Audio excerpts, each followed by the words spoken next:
my neighbors! Hey, fuck you! Yes! Yes! Fuck you too! What's up, dirty dogs? Hello? Hello, everyone. What up, everybody? It's good to see you. Happy Friday. You guys ready, man? You guys ready for the council? Let's get it. Let's go. Let's go. The council is almost ready, guys. The council is almost ready. It is like a Cypress Hill concert in here. This is bullshit. It's like Cypress Hill concert in here. What's up, Rocco? It's good to see you. What's up, George?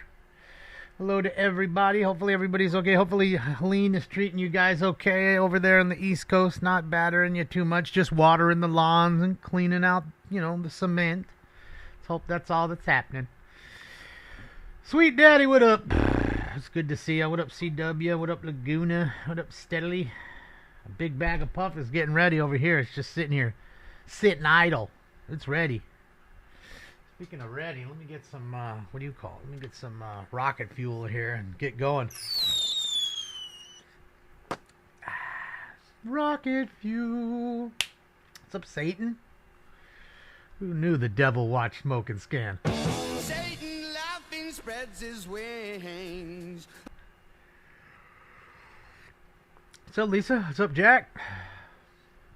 Are you proud of yourself? What'd you do? What'd you do that was so good? We're proud of you, too, if it was something good. The councils, well, they're almost ready, as you can see. They're still showing you agenda items. It's, 10, 12, any moment now. What's up, Terry? Good morning. You're flying to San Antonio right now. All right, all right. Have a good time over there in Tejas. Enjoy some good Texas barbecue while you're there. What's up, Jason? How are you?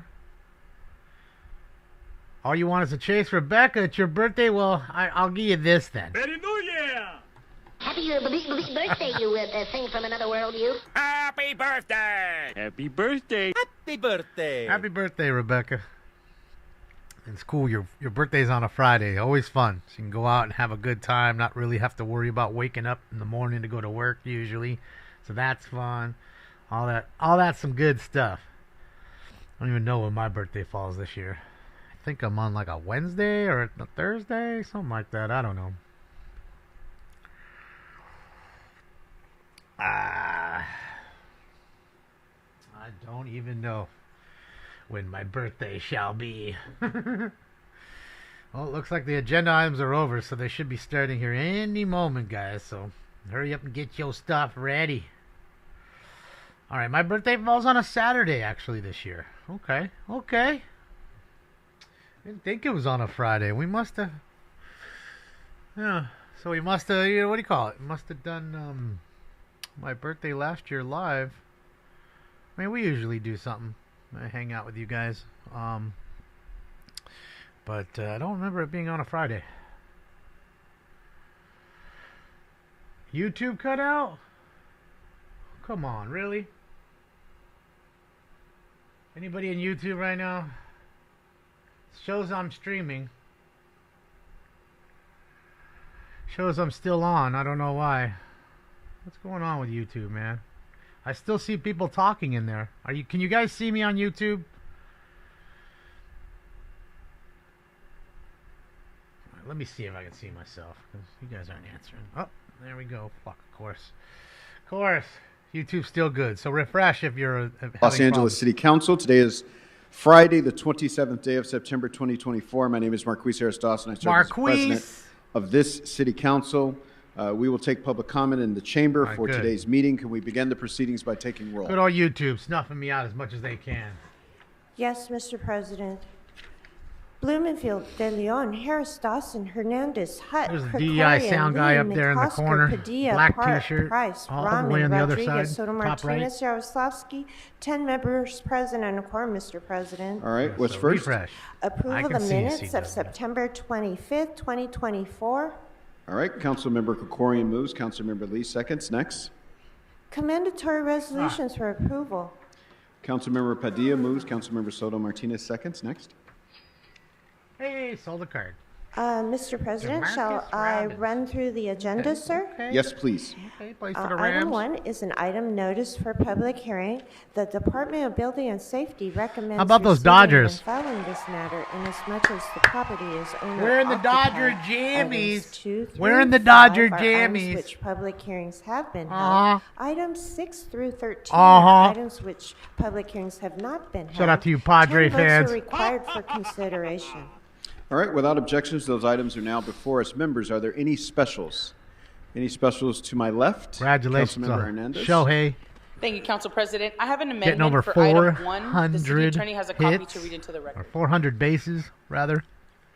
Total So bases. the motion reads that I move that item number 1 on today's council agenda be amended to Troll- adopt you think the they're following trolling? recommendations Should I in kick lieu them out of for any saying prior that? recommendations. 1. Receive and file the lien in the amount of $2,370. Well, Gamer Dude, I don't think it's good. I think the fans love them. Inasmuch as the property is You know, owner occupied. they've got a lot of good as fans recommended there. by the Department of Building and Safety. Sucks the way in a it went down. communication dated September 24th. It's almost like 2024, Oakland Alameda Stadium attached is to the council haunted. file. You And can 2, ask the Davis instruct family. the Department of Building and Safety to waive the late charge / collection fee amount of $1,650 associated I with mean, the case. fuck, they haven't done Is there a anything second since to this really motion? the late 80s, Councilmember 88, McCoskey, 89. Really? All right, any I mean, other not to specials? say, I'm sure they had a year or Members two on the maybe right missing side since of then, but not the many. horseshoe? All right. Not many. We play the Rockies tonight, we have a Michael. special. What items are available 3 straight for games us starting to vote on tonight at in this moment? Colorado to Mr. finish the season. President, council may now vote on items 2 through 5, sir. Whose hair? My hair? All right, let's open the roll His on those hair? items. He's never had any Close hair. the He's roll. always been Tabulate the vote. bald. He always bent. Oh, look at him. He's in his 11 eyes? nightgown. Look at him next to the officer. All Look right. at, look at 3-inch shrimp in a We'll now nightgown. go to presentations. We'll begin our first presentation by Shout out to 3-inch shrimp. turning the floor over to Councilmember Heather Hutt of the 10th District. 3-inch shrimp. That's what he is. He's 3-inch shrimp. Look at him right there. Look at him. Can you see him? Right here. Good morning. Thank you, Mr. President.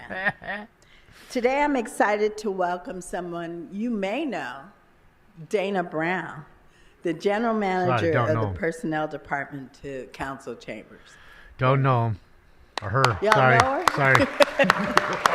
Dana can be a guy or a girl. So, For nearly 40 years, Dana Brown has dedicated her life to public service. Dana Barros played for the serving Supersonics. Angelinos with dedication and distinction. Throughout her career, she's held a number of leadership positions for the city, including serving as Chief Employee Relations Officer, General Giants, Manager of the 7th Department of Animal Services, and Human I know the Giants are Resources out. Are the Director Cardinals at both out? the LA I'm pretty Zoo sure they are. and the Los Angeles Fire Department. Neither team has any Currently, stake in the Dana playoffs. oversees the personnel department, where she's responsible for managing a team of Dana White, 600 that's it. employees and overseeing the recruitment, examination, hiring, and training processes. Her leadership and vision has been invaluable to the city. All right, everybody. Her contributions will continue to benefit our community for years Dana to come. Carvey, that's it. She is loved by her team, which she bought See, there's along quite a with few her, Danas. as well as her We start squad, putting our minds which I know together some that are of. men, And, not just ladies. and is fortunate enough to bring her mother with her today. Please join up, me Daniel? in thanking Dana Brown for Just her in time for the exceptional sports talk. service in the city of Los Angeles. And let's give her a round of applause for her dedication, hard work, and commitment to our city. Yeah, I don't know where he's getting all the nightgowns from, but I like it. I like it. Shout out to 3-inch shrimp. You better not be racist towards them either. Dana's official last day was last week, and so Dana we're lucky Plato, that she yes. came back in Rest to in peace get to her Dana. flowers, so to speak. Dana? Okay. Mets and D-bags. Mets have been playing pretty well. Okay, guys. This is the last time I'm going to talk to you. And if AZ misses it, then the both this teams that podium. went to the playoffs, But went to better the World than up Series there last year, during are not budget going to and make it to the finance. playoffs this year. Thank you so much, Councilmember Hutt, for your One and kind done, words, son. in front of all of my friends and my family, in front of my colleagues, and especially in front of my mom. I did good, Mom. You know, this 37-year journey has been quite a ride, a wonderful ride, a storybook, in fact. You know, I'll keep it brief, but for those of you who know me, you know that I have tried to give this city job up more than once. I've tried to leave it. I've tried to make me leave it. I'd try to leave it too. I don't but blame God you. said this is where I was supposed to be for the last 37 years. Along my journey, there have been so many people, you know, that have made a huge difference. You know, back in the 80s when I first took the city exam, we used to give the exam every Tuesday and Thursday. And it was we used to handwrite it and give you little cards. And, you know, frankly, it used to be a bit faster. I bet, Allison. But when I took the city exam, on that day, I took the typing exam. And at that time, I could type about 150 words a minute. Nobody could type faster than me. And the city standard was 45 words a minute with 3 errors or less. So on the they give you 2 chances. So on the first chance, there I go. Typing my tail off. Yeah. I typed 142 words a minute. It's fine. With 4 mistakes. You know, put it in the mail. I was so proud of myself. Put a little insurance on it in case they lose it. They'll pay for it. And I was like, pack it safely. She's impressed. And she but you can't do too much when it comes to packing. They'll actually charge you if you put a bunch of shit and duct tape around it. They'll charge you just for that, just to get it out of all that crap you put it in. So I would suggest on this second round, round, you send it. You slow down. You know, send it USPS. Put it in a nice box, you know, maybe a small little, like those $6, $8 boxes that they have, guaranteed shit. Also, you know, one of those. Along my journey, I worked at the zoo for so long. You know? The zoo was my longest appointment. I was at the zoo up, Alex? for 9 years. Linktree? Who is now the general manager at the zoo. She was a big part of just showing me how to demand excellence at all times for myself. Did it just change that? She demanded excellence and taught me that there was no other way to be. And she was huge in my career. And then also, I cannot move forward without bringing up retired CAO Rich Llewellyn, who I interviewed for. Doug Llewellyn? Wasn't that homeboy from People's Court? I interviewed to be a negotiator with him, and in my interview, I said, "Well, we can't even get 300 people in YouTube. Thanks, YouTube." And he said, "Well, I don't think I've ever had an interview." You want me to help you guys get memberships and more money? So, I guess I should help you, and so he did. And so my point is there are so many people along the way. When you do something for us streamers, that's when I'll worry about making more money for you. And I can't imagine. I've been to these sorts of presentations before, and you never really imagine it's you. We are conditioned. Right now, I only see 3 in shrimp. That once we Kathy, get to 55 and 30 or whatever other than that, it is, I don't see any other regulars. You, but the regulars, like, you know, Mr. Herman, Mr. Spindler, they know. They're out back having coffee out in the hallway, fucking, you know, fucking around. They'll come in. They're smarter than that. They know what the deal is. Ain't their first rodeo, right? So. Come on, girl. This isn't an Academy Award. I've always lived my career or handled my career in a way that said, you know, take a chance, take a risk. You can't become complacent. You can't be sedentary. And I've always lived that way. No, I get it because it's your father's. It's sentimental. It's not like just getting any Joe Montana rookie. I understand that. I'm taking another chance. And I'd be more worried about USPS than I would be PSA. How's about that? I've had more problems at USPS than I have PSA. Where that I love so much, and she talks about she challenges her audience to take a chance and to step out of their comfort zone. What's up, Jason? Specifically, Jason Jenkins. She says, He's I a smoke a scam viewer. Fear the mountains in the distance. Never settle for the paths of least resistance. Promise me that you'll give faith a fighting chance, and when you get the choice, to sit it out. It's mighty why to you. I like when he says that. It's mighty why to you. I like the pumpkin head, but my favorite still is when they're explaining something to me. He just sits there and goes, Uh-huh. Uh-huh. Yeah, uh-huh. That shit is hysterical. Bro, she is just in full tears, like, for... Come on, man. I don't know anybody just... I don't know. I guess people do get sentimental about retiring from their jobs. But I don't know if I've seen any of my friends cry over stop working. I haven't. I don't think so. I think most of them have been happy to stop working. Well, Ms. Brown, thank you. Not that I've so had much many on to behalf stop of working, because they it's don't. Me up here. You're councilman, by the way. You said you were never going to be back at that desk again, so I don't want to hear anything about the Baldwin Hills mudslides or any of it, because you promised. You wouldn't come back in here We are talking just so mess. grateful for your service and your commitment to the city and seeing it She got through, flowers, too. to the stage that you have. You've been in Flowers 10 city and a frame. departments, 17 positions that at least that are documented. I know you played the role sometimes where you weren't the Was it a official black person, but frame? you were the person, and you've given your heart and soul to this project we all know and love. as Did the they city of finally Los get Angeles. So through all the from cherry bottom wood of all of our extras hearts, that they thank you bought? so much. They bought all the Councilwoman shitty cherry woods. Yeah, we'll take those. They're cheap. Who gives a shit? They can reframe it if they want. Literally giving you the flowers for all your dedication. HUD is all a of your fraud. guidance. She's the only one in this horseshoe that's not elected. The one that just gave her the flowers. She is what you have with Kumala. We'll decide who's best for you. We'll just throw it in, and we don't give a fuck whether you like it or not. Even if it's not who you picked on that side. That's who we're picking for you, and that's that. And what? And what?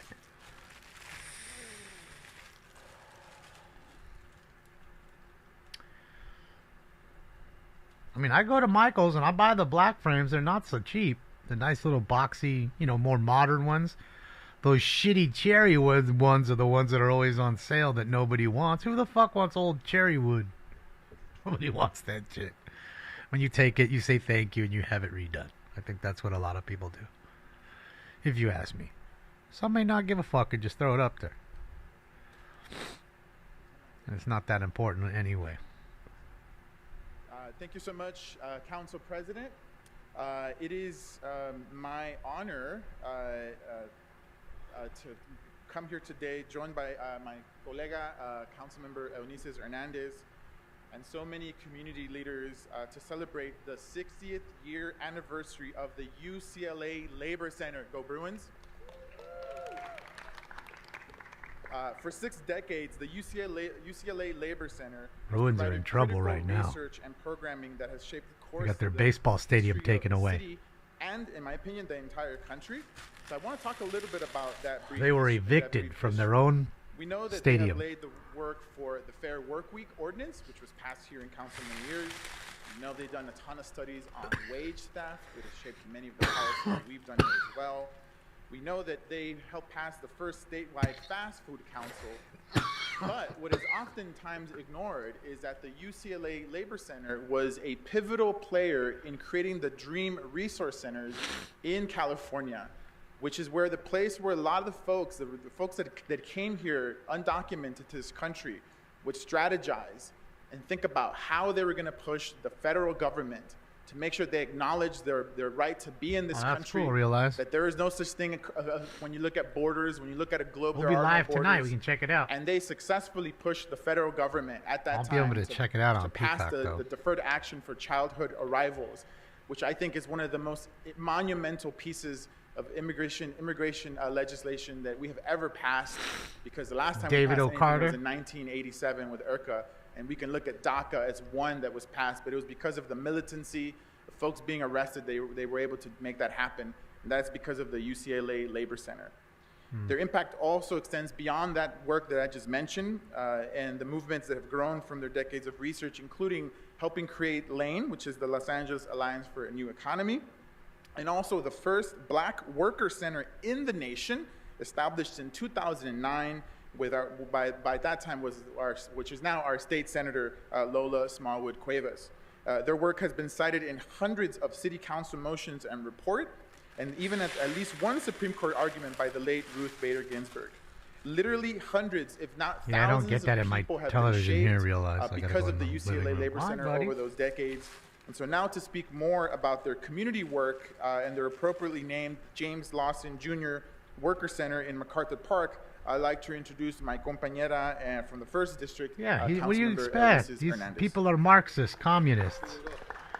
They'll never say the word Thank you. Good illegal morning, immigrant. colleagues. They'll give you some other Thank you so shim-sham much to word, my council like member undocumented. colleague, Hugo Soto Martinez, for bringing up this presentation, for uplifting our James Lawson Jr. Worksource. All I can hope for is an immigrant takes his James job, Lawson so I can Jr. tell him the Worker same Justice thing. Center that Don't lives worry, in it's just an MacArthur Park. undocumented I worker. represent MacArthur Don't Park, worry which about it. is You one don't of need your 22 job neighborhoods in anymore, Hugo. CD1, and it is truly a privilege to be able to be here with you all to celebrate the 60 years that have been filled with empowering our workers, fighting for thriving wages, helping the city become a sanctuary city. That is what was born out of this center that was born in 1964, a year that shaped how we fight for and how we win justice.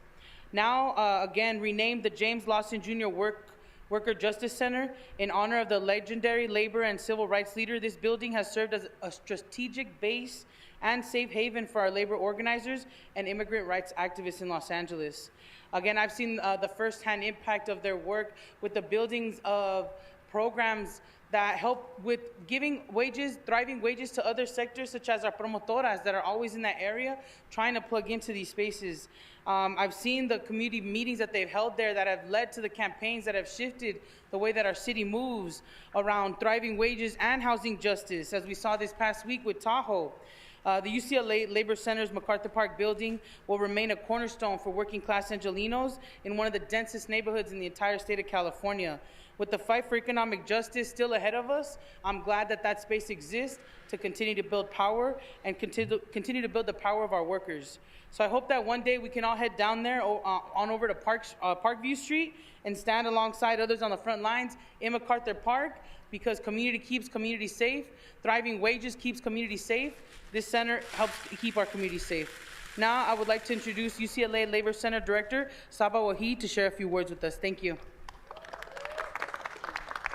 The community keeps the community safe. Good morning. I hate to break that one to you. On behalf of the entire staff, over half of Neighborhoods that have who you low can see crime behind rates me here today, have fucking people thank that you care so about much their to community. They Councilmember, call the police. They go Hugo out. Soto Martinez and Councilmember They see Hernandez. something, they say something. And I also wanted to do a special acknowledgement of our former director. The other ones don't give a fuck. Don't say anything and just go home.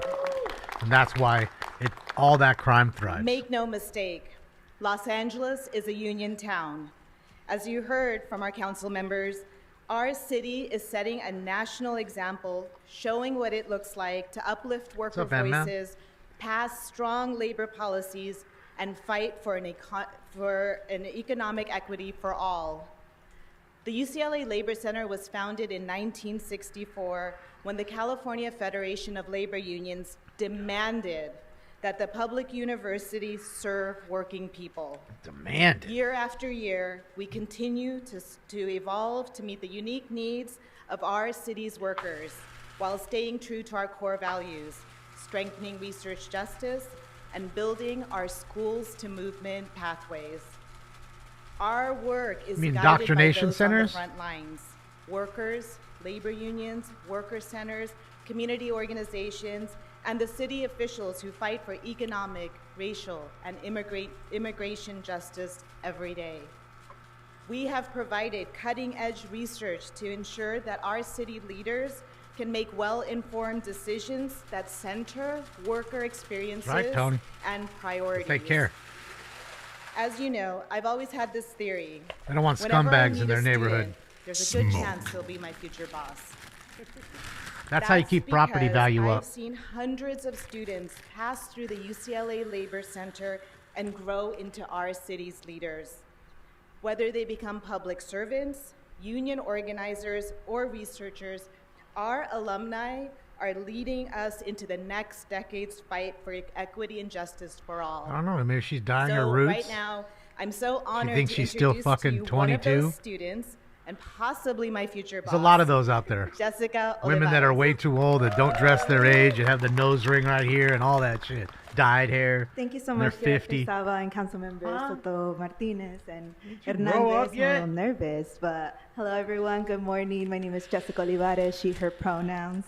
and Oh, I am God. a project coordinator for the She, Labor her. Center's National Dream Summer She, her Fellowship. pronouns. Over the course of 13 years, this program has provided professional development opportunities to She, close her. to 900 immigrant youth and allies. We have been able to partner with over 265 social least it's justice not they, them. social justice-based organizations. And I myself am a proud alumni of the Dream Summer Fellowship Program. And I was in my junior year of college when I applied to this program. I ended up stumbling upon an email that I had written for myself when I was younger. I was in my junior year of high school to apply to this program once I was 18. That's one of our requirements in case somebody wants to apply. And that simple email just completely changed the trajectory of my life, and I didn't even know it at the time. I participated in Dream Summer in 2019, and I was placed with Promesa Boyle Heights, a small grassroots organization in Boyle Heights, and I was supporting and learning about the Rapid Response Network. And there was just this indescribable feeling of empowerment as I saw folks in my cohort talk about liberation, talk about our communities in a way that we were all seeking equity and justice for our fellow community members, for our families, for ourselves. And I knew I had found something special, so the following year, in 2020, I reapplied, and I once again participated in Dream Summer, and this time I was placed with the Mayor's Office of Immigrant Affairs at the time. And afterwards, I just couldn't leave. So when I noticed a job opening, I decided to apply, and thankfully, a selection committee selected me to become the project coordinator for the Dream Summer Fellowship Program. Oh, for sure, Oscar. So it became a really full, beautiful She's a circle pawn in the for game. myself. And as I reflect on my journey in advocacy work, I look back at my younger self and remember just the constant anger that I felt at seeing our communities not receive the care that they deserve, anger at seeing the lack of opportunities for undocumented students, the lack of care our undocumented elders, and really wanting to see change.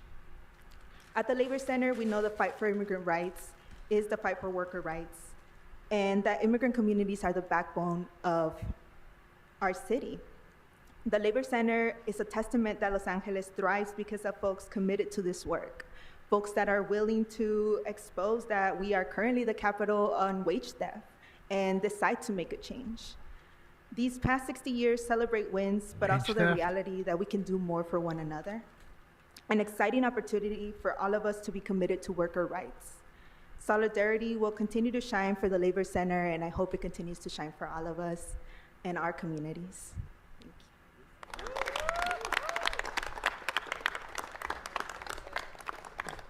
Thank you for those beautiful words, Jessica and Saba. I think I was very touched by hearing that story, and also to remind ourselves that the school to movement pipeline, it's one of the most important things we can do, because we know when young folks get a taste of their own power, when they learn that through collective action and solidarity we can change the world, I think it's a thing that hits all of us, and many of us continue that for much of our lifetime, including many of the folks here in this horseshoe, including our council president who came from that movement. So with that, I would like to, council member and I would like to present the UCLA Labor Center a resolution on behalf of the city of Los Angeles in recognition for all the work we've done in the last 60 years. So let's give a round of applause to all the folks here, the staff, the young folks who have done amazing work over their many course of careers. Mr. Soto Martinez, Councilmember Hernandez, we have a couple of speakers on the queue. We'll begin with Mr. McCosker. Come on, man. Fuck. Buckethead first. Thank you so much, council members, for this presentation. Absolutely fantastic. The jack-o'-lantern, take a couple everybody. of pictures. I don't want to draw your attention away from the cameras. Look at the cameras. We need you. We need to memorialize this moment.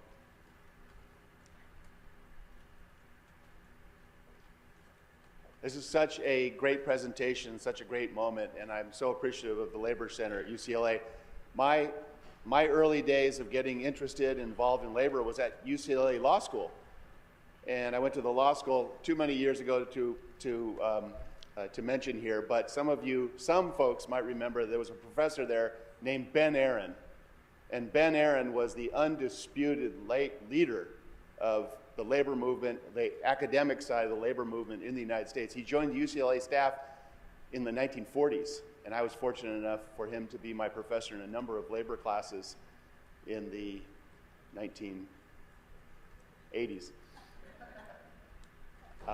And that really what gave me my start, my commitment, my affection for this movement. And it's so important to have the undergraduate education, so this postgraduate education is important for me. It's unfortunate. It's really important for all of us to lean in together, because this is a union town, and everybody has their role to play.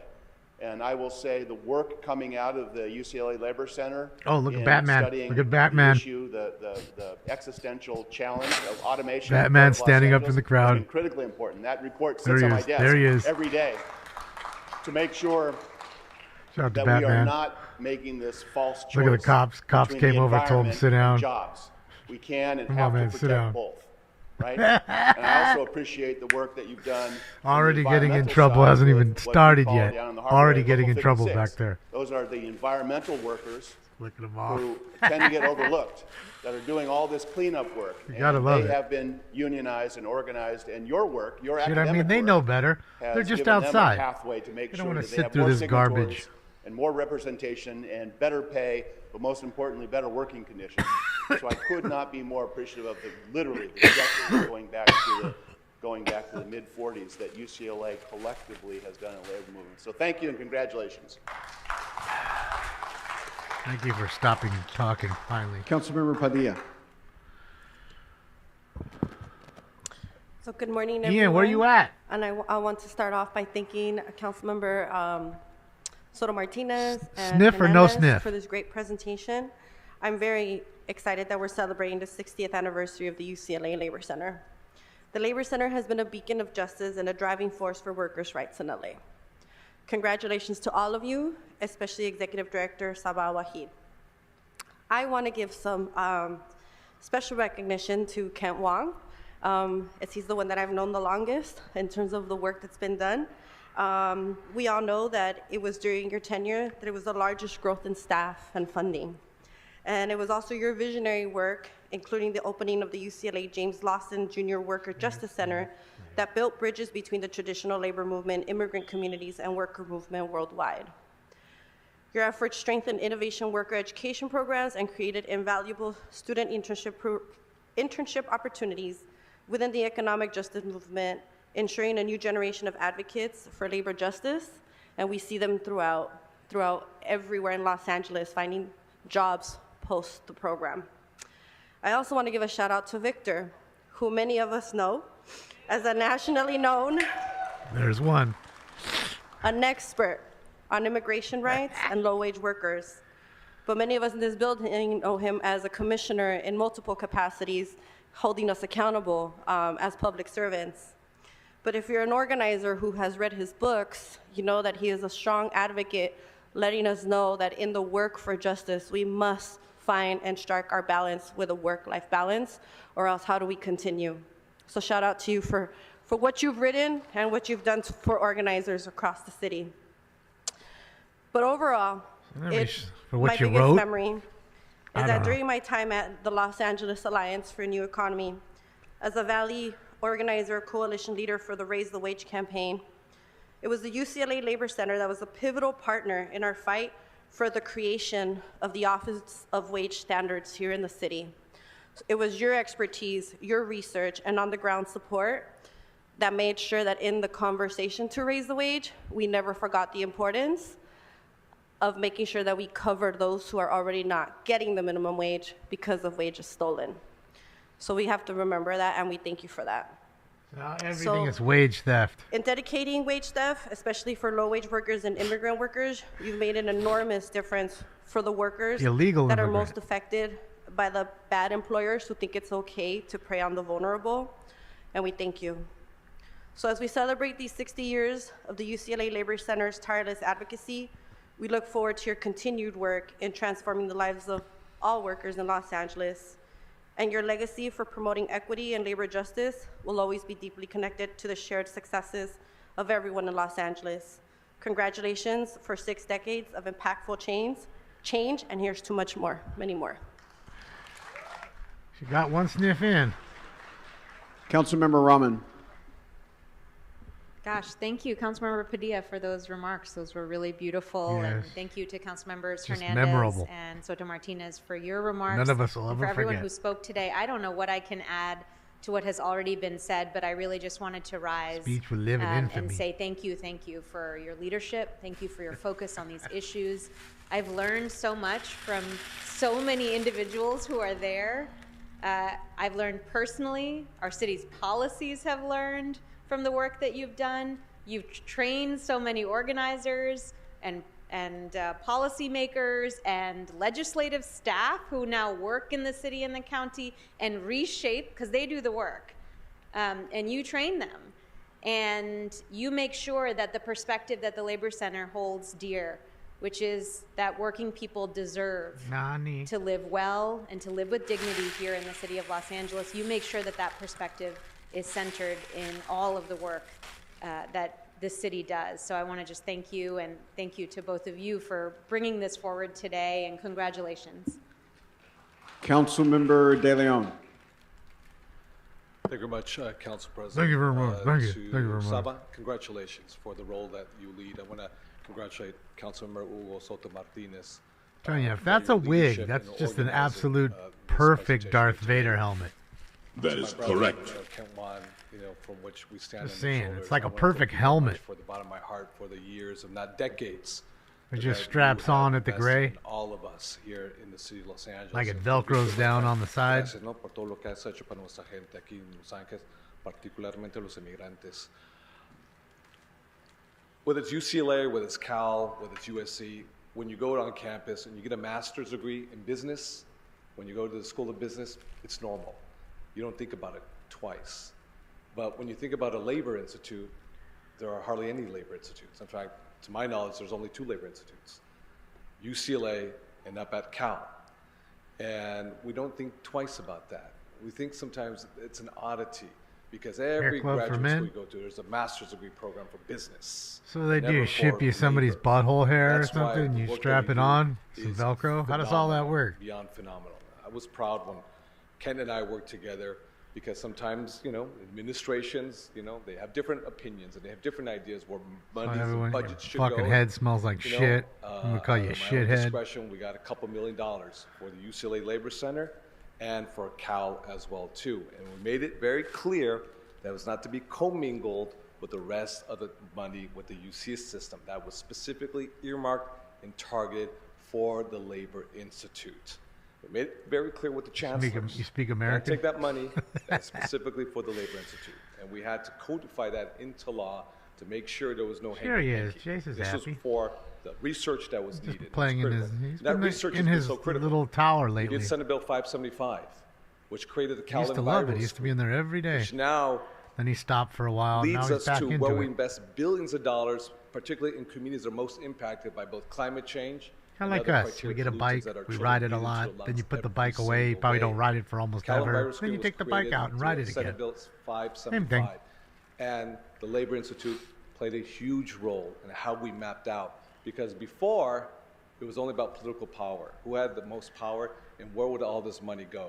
It was never based on empirical evidence, whether it was in Pedro and Wilma. Now you guys have ultimate power. South LA, The city's to and shit, Ball gone Heights, to because we shit. have 5 major freeways in that district. But you'll where somehow all the young blame it boys on that the go other to side. bleed into their lungs every day, all of that Seeing how there's not one of them in that there. was helped with empirical evidence that was driven by the Labor Institute. And that's why I thank you very much from the bottom of my heart, because the impact has been phenomenal on public health. The impact has been phenomenal on our young dreamers, because the lack of courage and the conviction of those of our friends in Washington, D.C. to legalize and normalize their status has yet to come to fruition. So that's why also being the sharp tip of the spear, but also providing the empirical evidence, which is so critical. And to Jessica, to hear your powerful words, your eloquence, I thank you very much. You're definitely going to be many of our bosses, in the near future. No doubt about it, So with that, again, congratulations. Gracias, Hugo. Felicidades a ustedes. Thank you very much. Thank you so much, Councilmember De God. Leon. Can we get to work now? And I just want to associate myself with all the comments of of the members of the council and thank Council Members Hernandez and Soto Martinez for bringing here today. A special shout out from me to Victor and Kent, who are part of the community who raised me up as an activist. And just close with this, as Mr. De Leon alluded to, the Labor Center, which is named for Reverend Lawson, is a product of struggle. It was a struggle to get it, and it has been a struggle to keep it. I lost track of the number of times I got a call at the Community Coalition saying, we need to go to this hearing and testify that we have to keep the Labor Center and we can't move. When there are budget cuts, the Labor Center would always come up as something that was on the chopping block. And as Mr. De Leon said, the business schools were never on the chopping block. No one ever dreamed of touching those. And so this is a product of struggle and a demonstration of what we can build together when we struggle together. And so with that, we thank you on behalf of the people of the city of Los Angeles and beyond. Councilmember Soto Martinez to close. What in God's holy name are you blathering about? My colleagues, so let's give it up one more time for the amazing institution that is the UCLA Labor Center. Here's to 60 more years. 60 more years of commie making. Thank you. Dummies. Yeah, it's a commie factory, all these schools. It's a sad thing. It's an indoctrination center, not a school or a college anymore. It's just not. I don't believe so. I don't believe so. All right, Bunch now of we'll begin our communist final presentation with professors and teachers Council Members Yaroslavsky and Rahman. teaching you what they want you to teach, their false histories, their sexualities, all that crap. They're actually teaching you the arithmetic and the other things they were taught to, or hired to teach, rather.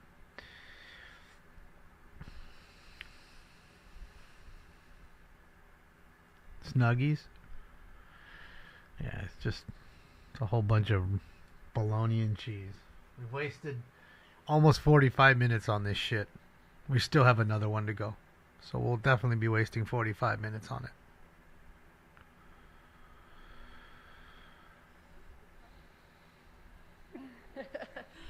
Good morning, everyone, colleagues. I rise today along with my co-presenter, Councilwoman Rahman, to acknowledge Ovarian Cancer Awareness Month, an important opportunity for us to raise awareness of this devastating disease. Ovarian cancer is one of the deadliest gynecological cancers, with almost 20,000 women in the U.S. diagnosed each year, and more than 13,000 who tragically lose their lives. Here in LA, we lit up City Hall and the LAX pylons in teal to honor those who have fought and continue to fight this disease and to help raise awareness. Ovarian cancer is often called the silent killer because there's no reliable early detection test, making it crucial that we continue to educate ourselves and others about the symptoms such as bloating, abdominal pain, and changes in appetite. Early diagnosis can often mean the difference between life and death, with a 93% 5-year survival rate for those diagnosed at an early stage. As we mark this month, it's important to remember that this disease touches so many lives, but we also see hope in research and efforts undertaken by people like Dr. Sanaz Memrzadeh, whose work at UCLA's Gynecological Oncology Discovery Lab is changing the way we fight this cancer. And we see hope in the relentless advocacy, too, of organizations like the Ovarian Center Cancer Circle, inspired by Robin Babini, who's founded by Paulina Babini in honor of her daughter, Robin, who lost her battle to this disease at just 20 years old. I'm honored to be joined today by Paulinda. Her courage and determination to turn her loss into a movement that supports women and families impacted by ovarian cancer inspires me and should inspire all of us. So I'd like to invite my colleague, Councilmember Rahman, to say a few words first. Thank you, Councilmember Yaroslavsky. And I want to thank you for picking up the mantle from Councilmember Koretz, who actually organized this presentation before you. And for me, it was a moment of awareness and learning, because before I participated in this presentation, I had no idea about how widespread this issue was, and I had no idea about what kinds of signs could actually tell you that you may be experiencing ovarian cancer and that you should go get checked. And the reason for that, in my mind, is because this is an issue like things like UTIs or fertility issues that affects women, and therefore it sometimes can just go under the radar. It doesn't get addressed like other illnesses do. And so I think to take this moment and to lift up this issue, to make sure that we as women are armed with the information that we need in order to be able to address our symptoms and to go get that check early on that can save our life is so essential. So I want to thank you, Councilmember Yaroslavsky, and I want to thank you, all of you who are involved in this organization. All right, everybody. Because you bringing this forward ensures that we have a constant reminder that we need to be talking about this and that we need to raise awareness. I am also very delighted to be here with the Ovarian Cancer Circle, a nonprofit organization that we at City Hall are so proud to uplift. And I think for me to see your story, to see that you took a tragedy in your life and made it into something that would then help other women to take control over their own health, and to make sure that we had the knowledge we needed to be healthy. That, to me, is a story that has inspired me and has stuck with me. And I want to thank you for doing this, and I want to thank all of the women who come every year, and men, who come every year to make sure that we are thinking about this, that we're underscoring this, and that we're reminding everyone in this room how to take care of ourselves and how to take care of the other women in our lives. Bro, So how's he thank you, finding Councilmember nightgowns that are Yaroslavsky, fucking and, big enough for him to everyone wear? who's here. Dude's like 6'4", 6'3". Let's go to the extra tall lady store. Thank you, Where's Councilmember he Rahman. getting those? Now it's my pleasure to introduce Paulinda Babini, founder and president of the Ovarian Cancer Circle, inspired by Robin Babini. Well, I'll let you speak for yourself. Yeah. Just saying, they're like Good tall. morning. Thank you so much for having us here today. Never, Thank Cortland. you, President Harris Dawson. That's like celebrating the devil. Councilmember Yaroslavsky. Oh, wait, it and is the Rahman, and devil. all you council members. As Councilmember Yaroslavsky said, my name is Paulinda Babini. I'm president and founder of the Ovarian Cancer Circle, inspired by Robin Babini. This is Robin, and she lost her life at 20 to ovarian cancer. Our family knew nothing about the symptoms or how to be proactive. If I had known then what I know now, Robin would be here today, I am sure. On behalf of the Circle and Dr. Mamarzadeh, I would like to extend my profound gratitude to Councilmember Yaroslavsky and Councilmember Rahman for their support and for this proclamation acknowledging September as Ovarian Cancer Awareness Month. A shout out to Jocelyn Tabata, who has worked tirelessly to bring this day to fruition. The Circle is most appreciative that for 8 consecutive years, the LAX pylons in City Hall have been aglow in teal, the national color of ovarian cancer. A special acknowledgement to former Councilmember Paul Koretz, who initiated the City Hall Council in recognizing this important day, and to Ali Samad, the Director of Communications, who joined us today. One of the fundamental pillars of the Circle's mission is raising awareness about ovarian cancer. We tirelessly work to educate women about the symptoms, risk factors, and early detection methods, as shown on these bookmarks. You all received one. Yeah, at the next table. week. This knowledge can be life-saving. 2 of our survivors are here with us today, Flower Miller and Karen Gilman. They are the faces of hope that women can survive ovarian cancer. The Circle is extremely proud to commit its fundraising. If it's the first Tuesday, then it's October 1st. At UCLA, led by Dr. Sanaz Mamarzadeh. Since the Circle's inception 13 years ago, we have raised over $1 million to support this cutting-edge research. Dr. Mamarzadeh is a physician, a surgeon, a tenured professor, and a scientist. This year, she has been successful in securing grants for over $4 million for research specifically for studying ovarian cancer. The funding will help to understand the cause of recurrent disease, which is what happened to Rob, and she recurred 6 months after her chemo was finished. And it's statistically known that it reoccurs 80% of the time. It gives me great pleasure to introduce Dr. Sanaz Mamarzadeh. Well, thank you so much. It's a pleasure and honor to be here with all of you today. Thank you for that introduction. What's up, Pete?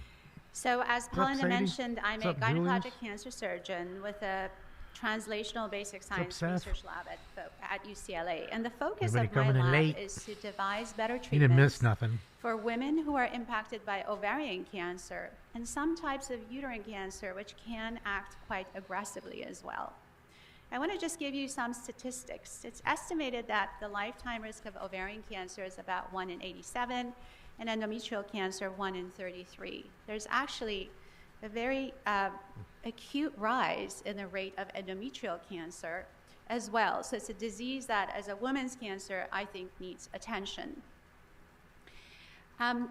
As a physician scientist, I am really struck by how underfunded and, as a result, understudied many of these gynecologic cancers are. And I wanted to talk about that You in too, this month, Casey. which is It's good to Gynecologic see you. Cancer Awareness Month.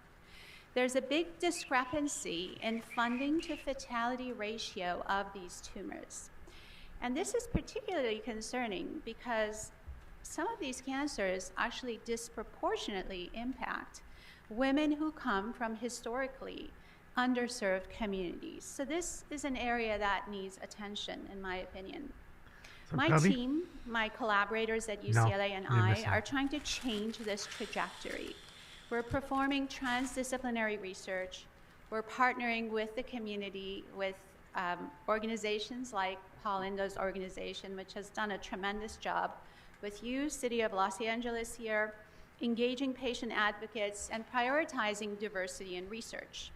But there's still much work to be done. The health disparities in gynecologic cancers are massive and actually multifactorial, and I just wanted to take a minute to talk about this. I think Councilmember Rahman alluded to this. But from a gender Raymond standpoint, Rahman. there is really less Rahman. funding, and there's a stigma in discussing women's cancer. Women's cancers, we know that. From a racial standpoint, there is less So, Bill? recruitment of women who come from underserved populations to clinical trials. There are also What's up, Sam? inherent differences among some of these cancers, among different populations, and there's much biology here to be understood. So, Paul? And from a socioeconomic standpoint, there's unequal access to care, insurance, and in some cases, knowledge and education. So how do we change this narrative about these below-the-belt gynecologic cancers that are both underfunded and also understudied? So I'd like to make an announcement to call into action. We need to partner with organizations such as the Ovarian Cancer Circle, inspired by Robin Babini, to increase awareness. And Paulinda and her team are doing that. We need to educate. We need to raise vital funding for this area. We also need to do innovative and collaborative research. We need to end systemic bias. We need to be mindful of diversity and inclusion in research and also in clinical trials. And we also need to retain the individuals who are doing this research. In many cases, those are women scientists. So I appreciate your attention to this important topic, which is, of course, near and dear to my heart. This is my life's dedication.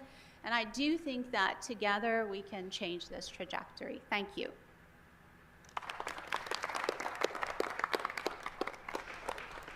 Thank you very much, Dr. Mamarzadeh, Paulinda, for your incredible work and dedication on this really important, oft-overlooked issue. So without further ado, I'd like to co-present this resolution. Hold on before you co-present. Oh, I was going to, yes, okay. We have a speaker on the queue. Councilmember Hutt. Thank you, Mr. President. I just want to thank Councilmember Rahman, Councilmember Yaroslavsky, and the whole team that has come together year after year to remind us about women's health, about ovarian cancer, about early detection, and also about the disparity gap in funding. I appreciate it. I hope that we in the city will amplify your message and really work to protect our girls, our children. Thank you. Councilmember De Leon. Thank you very much, Council President. Linda, again, welcome. And Doctor, thank you so very much for all the incredible and strong, powerful women that are here today, council members, Yaroslavsky, as well as Rahman. Thank you very much for this co-presentation and once again highlighting, if you will, as what was mentioned a few moments ago, a silent killer. Unlike breast cancer, that we have done such incredible outreach in education, where women themselves are checking themselves for lumps, anything that's not normal. Ovarian cancer, as we know, oftentimes is caught not in the first stage, not in the second stage, not in the third stage, but in the final last stage, the fourth stage. And I know this, as you all know, as I've shared my story. My mother died from ovarian cancer. And when she died, when you're younger, you don't realize, when you grow with age, you realize the age of 54 is just so young. And not knowing what it was, not understanding it, and being in college at the time, and leaving college and coming back home, and going through the surgery. We got 95% of the cancer, taken out. But within a year, yes, Oscar, you're probably overserved. She succumbed to so am I. To ovarian For cancer. sure I am, because I'm white. And the point that the doctor just made a few moments ago. I have a whole lot of among privilege. Women of color, Latina women and black women and So I'll be Asian overserved with women who perhaps privilege. don't have access, Too much on don't my have an plate, all that HMO, privilege falling off. their health care is, the ER room and whatever indigent care is provided for folks. And then just the toll it takes on the family, the psychological impacts it has, especially because it happens to women. And in this case, being the son of a single immigrant mother, she was the mother and the father. She was a caretaker. 100%. That's a rug, BJ. In the house, so she was the pillar. So when it takes down Think the so? mother, the whole That's house fucking is a whole destroyed. helmet. And Just pulls it say off at when night. a father, if you lose a father, if you were lucky enough to have a father at the house, that if you lost a father, that's not tragic. That's profoundly sad I too. don't know, But man. when you don't have a father and you only have a don't know. mother, and then she disappears. I just she's feel gone like at the it's. age of I feel 54. like it's really So the him. impacts are. It has a huge impact on the I entire just feel like he family. uses So I just just for want to men. thank you very much for what you do on an annual basis, just highlighting. And he hasn't done a little educating. treatment It's in a while. hope As you that can see, he's got those research centers, sideburns whether it be going. Hope or The silver Cedar sides. Sinai, UCLA, or Cal, or MIT, or Harvard, or Sloan Kettering, Mayo Clinic, wherever it may be. And if it's not here, It's a beaver it's some belt? other place in the world. It totally that could be a beaver they do tail, find like a that full beaver cure, tail, or just at least find Velcroed to the top of his some head. sort of combination that will slow down, the metastasizing, That'd be the hysterical. acceleration of these cells. But you're right; it's a silent killer. You don't find out until last stage, and I'm really, really just honored that you work so Just hard think that, tirelessly I think because it's of him. Robin, and at the young age of 20. Or it's his own butt hair or bottom of my heart something. to His ass each and every cheek hair one of they've you. implanted Thank you and very it's much for what grown you do healthy on his every head. single day. And you come here once a year, but you're not working once a year. You're working 365 He's got days pubes on his out head. of the year to educate, and hopefully we can get that cure. Oh, for sure, ovarian Patriot. cancer that struck down so many Sure, Roy. mothers, so many grandmothers. That's so what many I'm saying. sisters, so And many because it's gray on the side, I think it fools people. But when you really Mr. look Lee. at it, I think it's all him, dude. Thank you, council members. I mean, I've said that the whole time. I'd be surprised. One of these days, maybe he'll take it off I'm for us, in but a I don't know. family with 3 I doubt female it. survivors of different types of cancer, and you can't stress enough that early detection is the key. My own mother, because of her 2 sisters, were detected, found something at a very, very early stage, and now she's been a survivor for 20 years, living, without it. I appreciate, and this presentation has inspired me to make sure that we put in our newsletter. Always goes more back to their attention own make sob sure story. That we are, not only like the self-examinations that you can do, but just to make sure that you are getting the proper examinations, knowing what to ask for when you see your doctors. So both council members, thank you, and all the ladies up there, thank you so much. No, don't do that. Thank you so much, Mr. Lee. And members, council condone member things like that. Yaroslavsky. Thank you so much, colleagues. Not so me, I'm Amy. now proud to, with my colleague, Councilwoman Rahman, present this resolution to Paulinda Babini in honor of Paulina only got the cherry Ovarian wood. Cancer Circle, She didn't get the inspired by Robin Babini and their gold. efforts to raise awareness, support those affected, advance research, and make sure that we prevent as much of this. Yeah, this should be the last one, Bill. They usually do 3 or less because again they spend 20 minutes Thank you on so each much. one Another of big them. round of applause So we've for this great presentation. mustered our way through that. Batman just walked in. He's got his cape on and everything. Fucking love. All right, we'll move now to public comment. Madam All Clerk right, and finally. City Attorney, if you could read Finally, the we're going to get down to instructions round into the 1 in the biz. Let's get it. Yes, sir. As indicated on the agenda, Thought it members of the public wishing to offer public comment You wanna call in? should There you call go.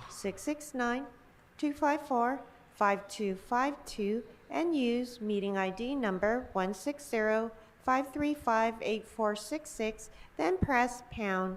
Press pound babbling again about, when Ghost prompted Fart? for participant ID. Once admitted to the meeting, for press you, star Ghost. 9 to request to speak. What in When it's your God's turn holy to name are speak, you an blathering about? automated Zoom voice will ask you to press star 6 to unmute.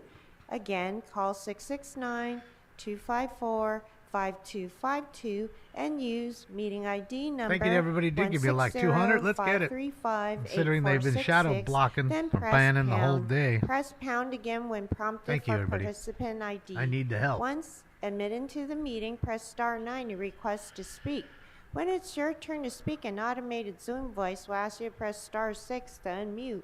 No, you don't, Liberty. The people providing public There's comment. no way when it is your Jason's turn, living out here either on at the Figure podium- Road. Either at He's the just podium playing. or on the phone.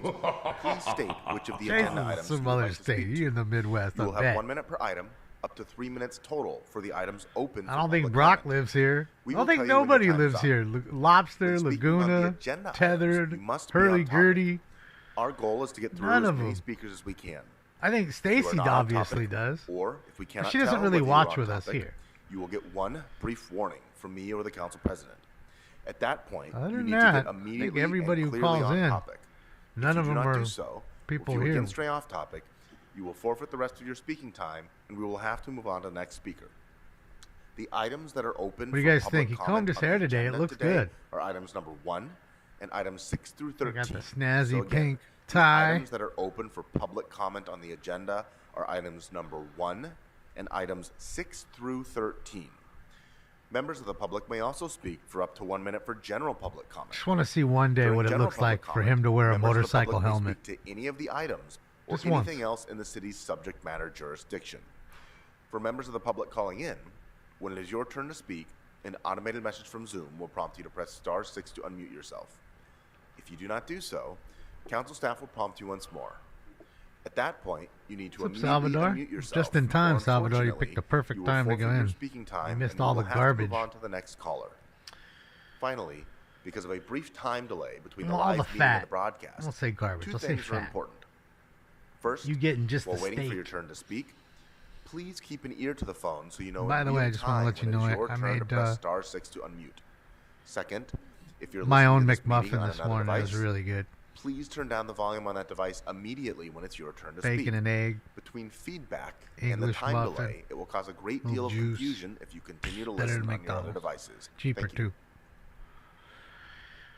All Cheaper right, we'll begin with calling names. When your name is and- called, It's so hot I we'll line couldn't up even on the eat other it side. right I away. believe that we have 14 speakers who sign up, so we 14. will have those 14 speakers, and then we'll go to telephones. All right, so here we go. Jamal, Kendra Sunderland, Mia Makova, Riley Reed, Audit Alay, Young Kim, Adam Smith, Daniel, Dr. D, Susana Retes, Julian Alexander.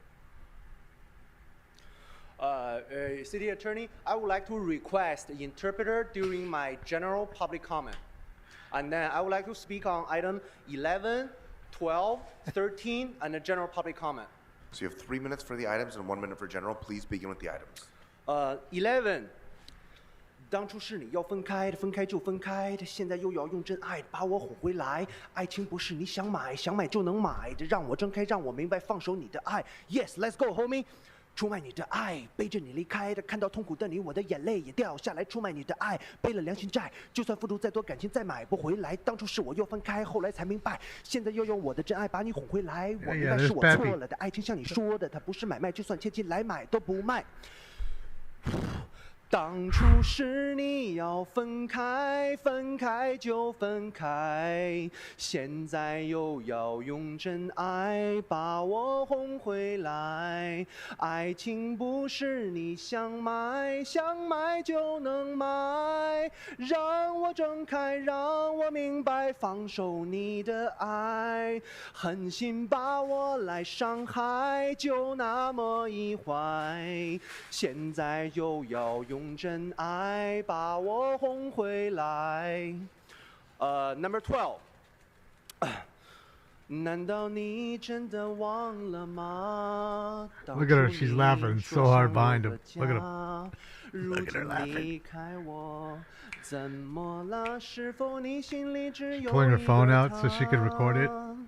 如果没有他，你还爱我吗？我很想知道你的真心话，一句话 Bro, they're just 了 busting 却 up. Look 我 at them 心 both. 中的牵挂。爱与不爱都算是回答。如果没有他，你还爱我吗？我真的在意你给的回答，请不要再让我泪滴如雨下，在爱与痛的边缘挣扎。如果没有他，你还爱我吗？Item number 13。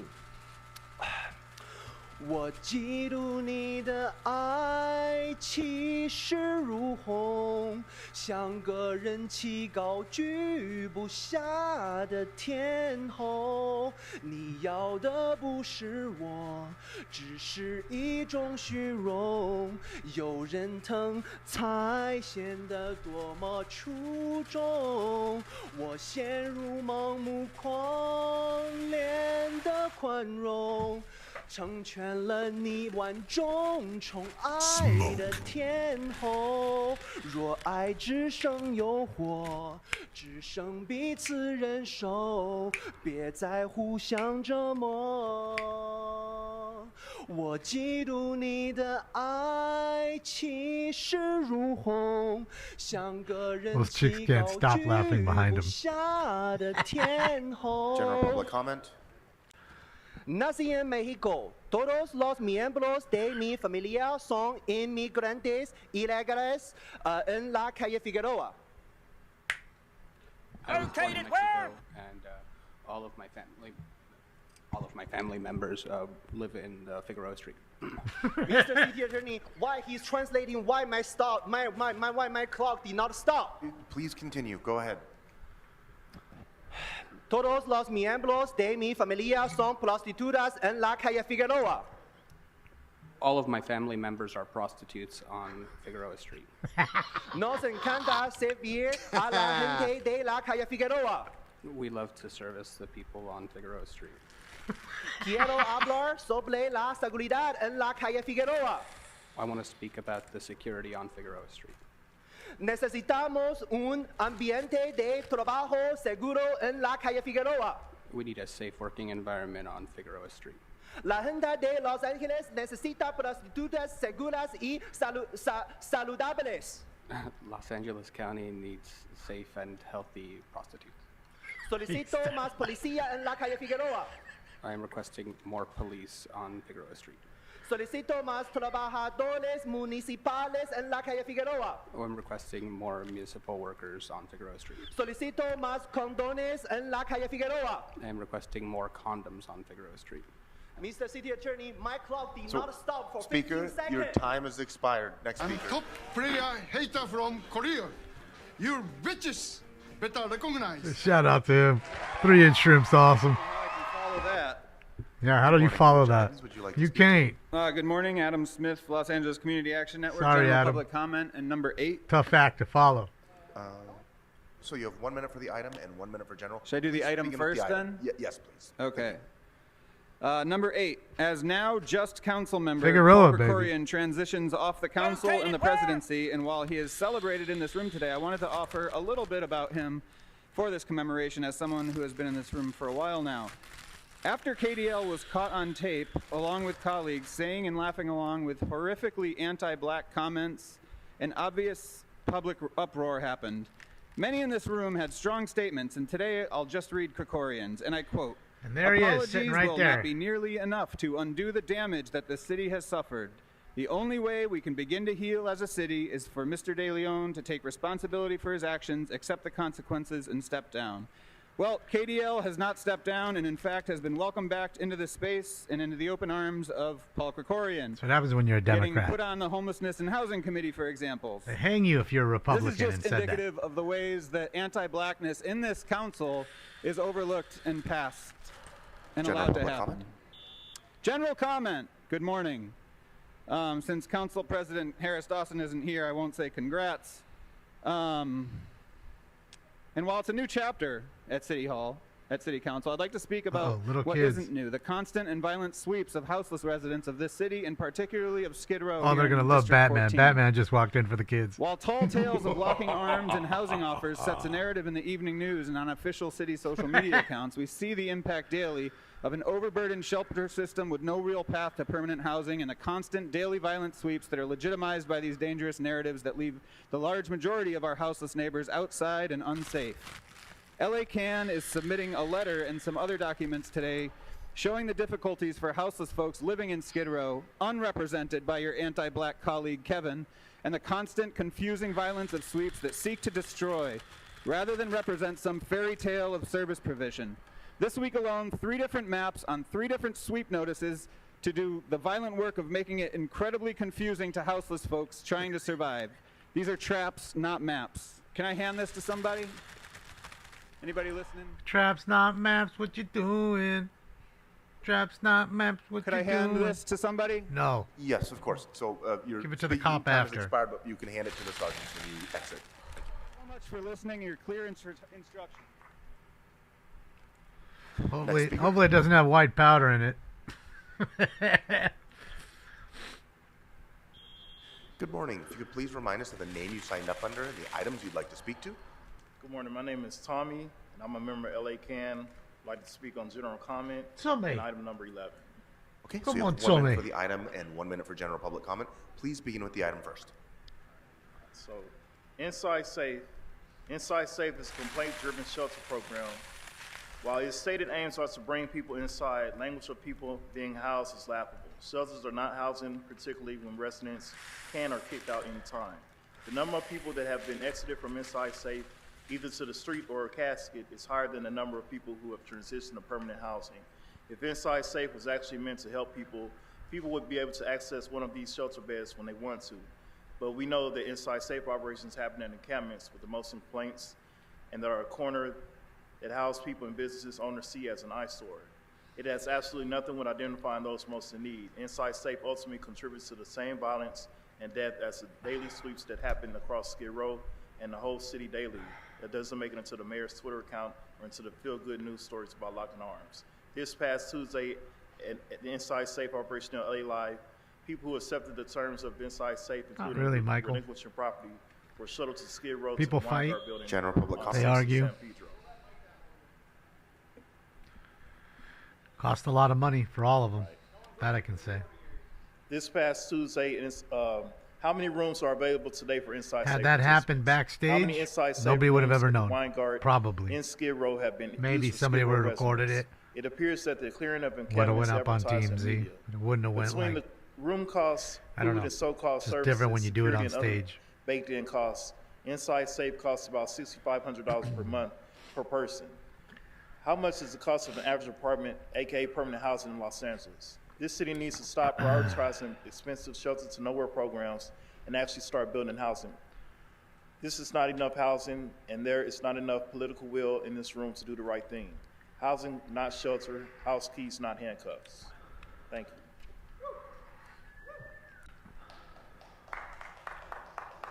Yeah, it's light in there today. We only have 2 regulars. Shrimp and Mr. Good Herman. morning. If you could please remind us of the name you signed up Two of the under and regulars items we you'd like like. to speak No to. Harlan, no Hello, Sachs. I'm Daniel. Where's Mr. Sachs? General public comment. Miss Mr. Yes, you have Sachs. 1 minute. Go ahead. Okay. First, I'd like to ask. I'm Daniel from LA Can.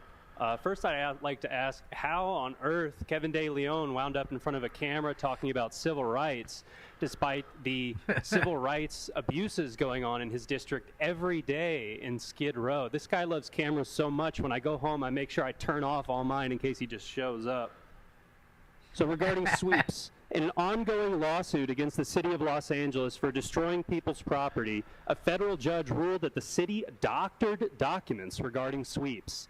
Every day across Los Angeles, the Department of Sanitation destroys houseless people's belongings while 6 people are dying every day, and they lie about it in federal court. Why aren't there more trash cans? Why is there no regular trash pickup? Why are there only a handful of public restrooms in Skid Row when public health assessments said the need was hundreds? Where are the hand washing stations with water and soap? Yeah. Why does the city government continue to punish poor people for being poor and using its immense resources on policing and sweeps? I'd also like to observe... So, Speaker, your time has expired. Speaker, your time has expired. We need to move on to the next speaker. Yeah. So, at this point, please leave the podium. You're delaying our meeting. This is your You ain't first special, and only dog. warning. Speaker, you've received a warning for disrupting this meeting. You've been given your time to speak. Please leave the podium. As soon as the cops roll over, it was done. So cops would come in, and that's it. We done.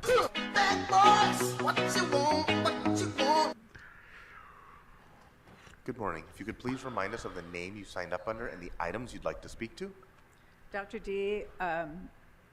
11 Dr. D. I remember her. Okay, She's so a white 1 minute liberal for item number 11 kook. and 1 minute for public comment. Please begin with the item.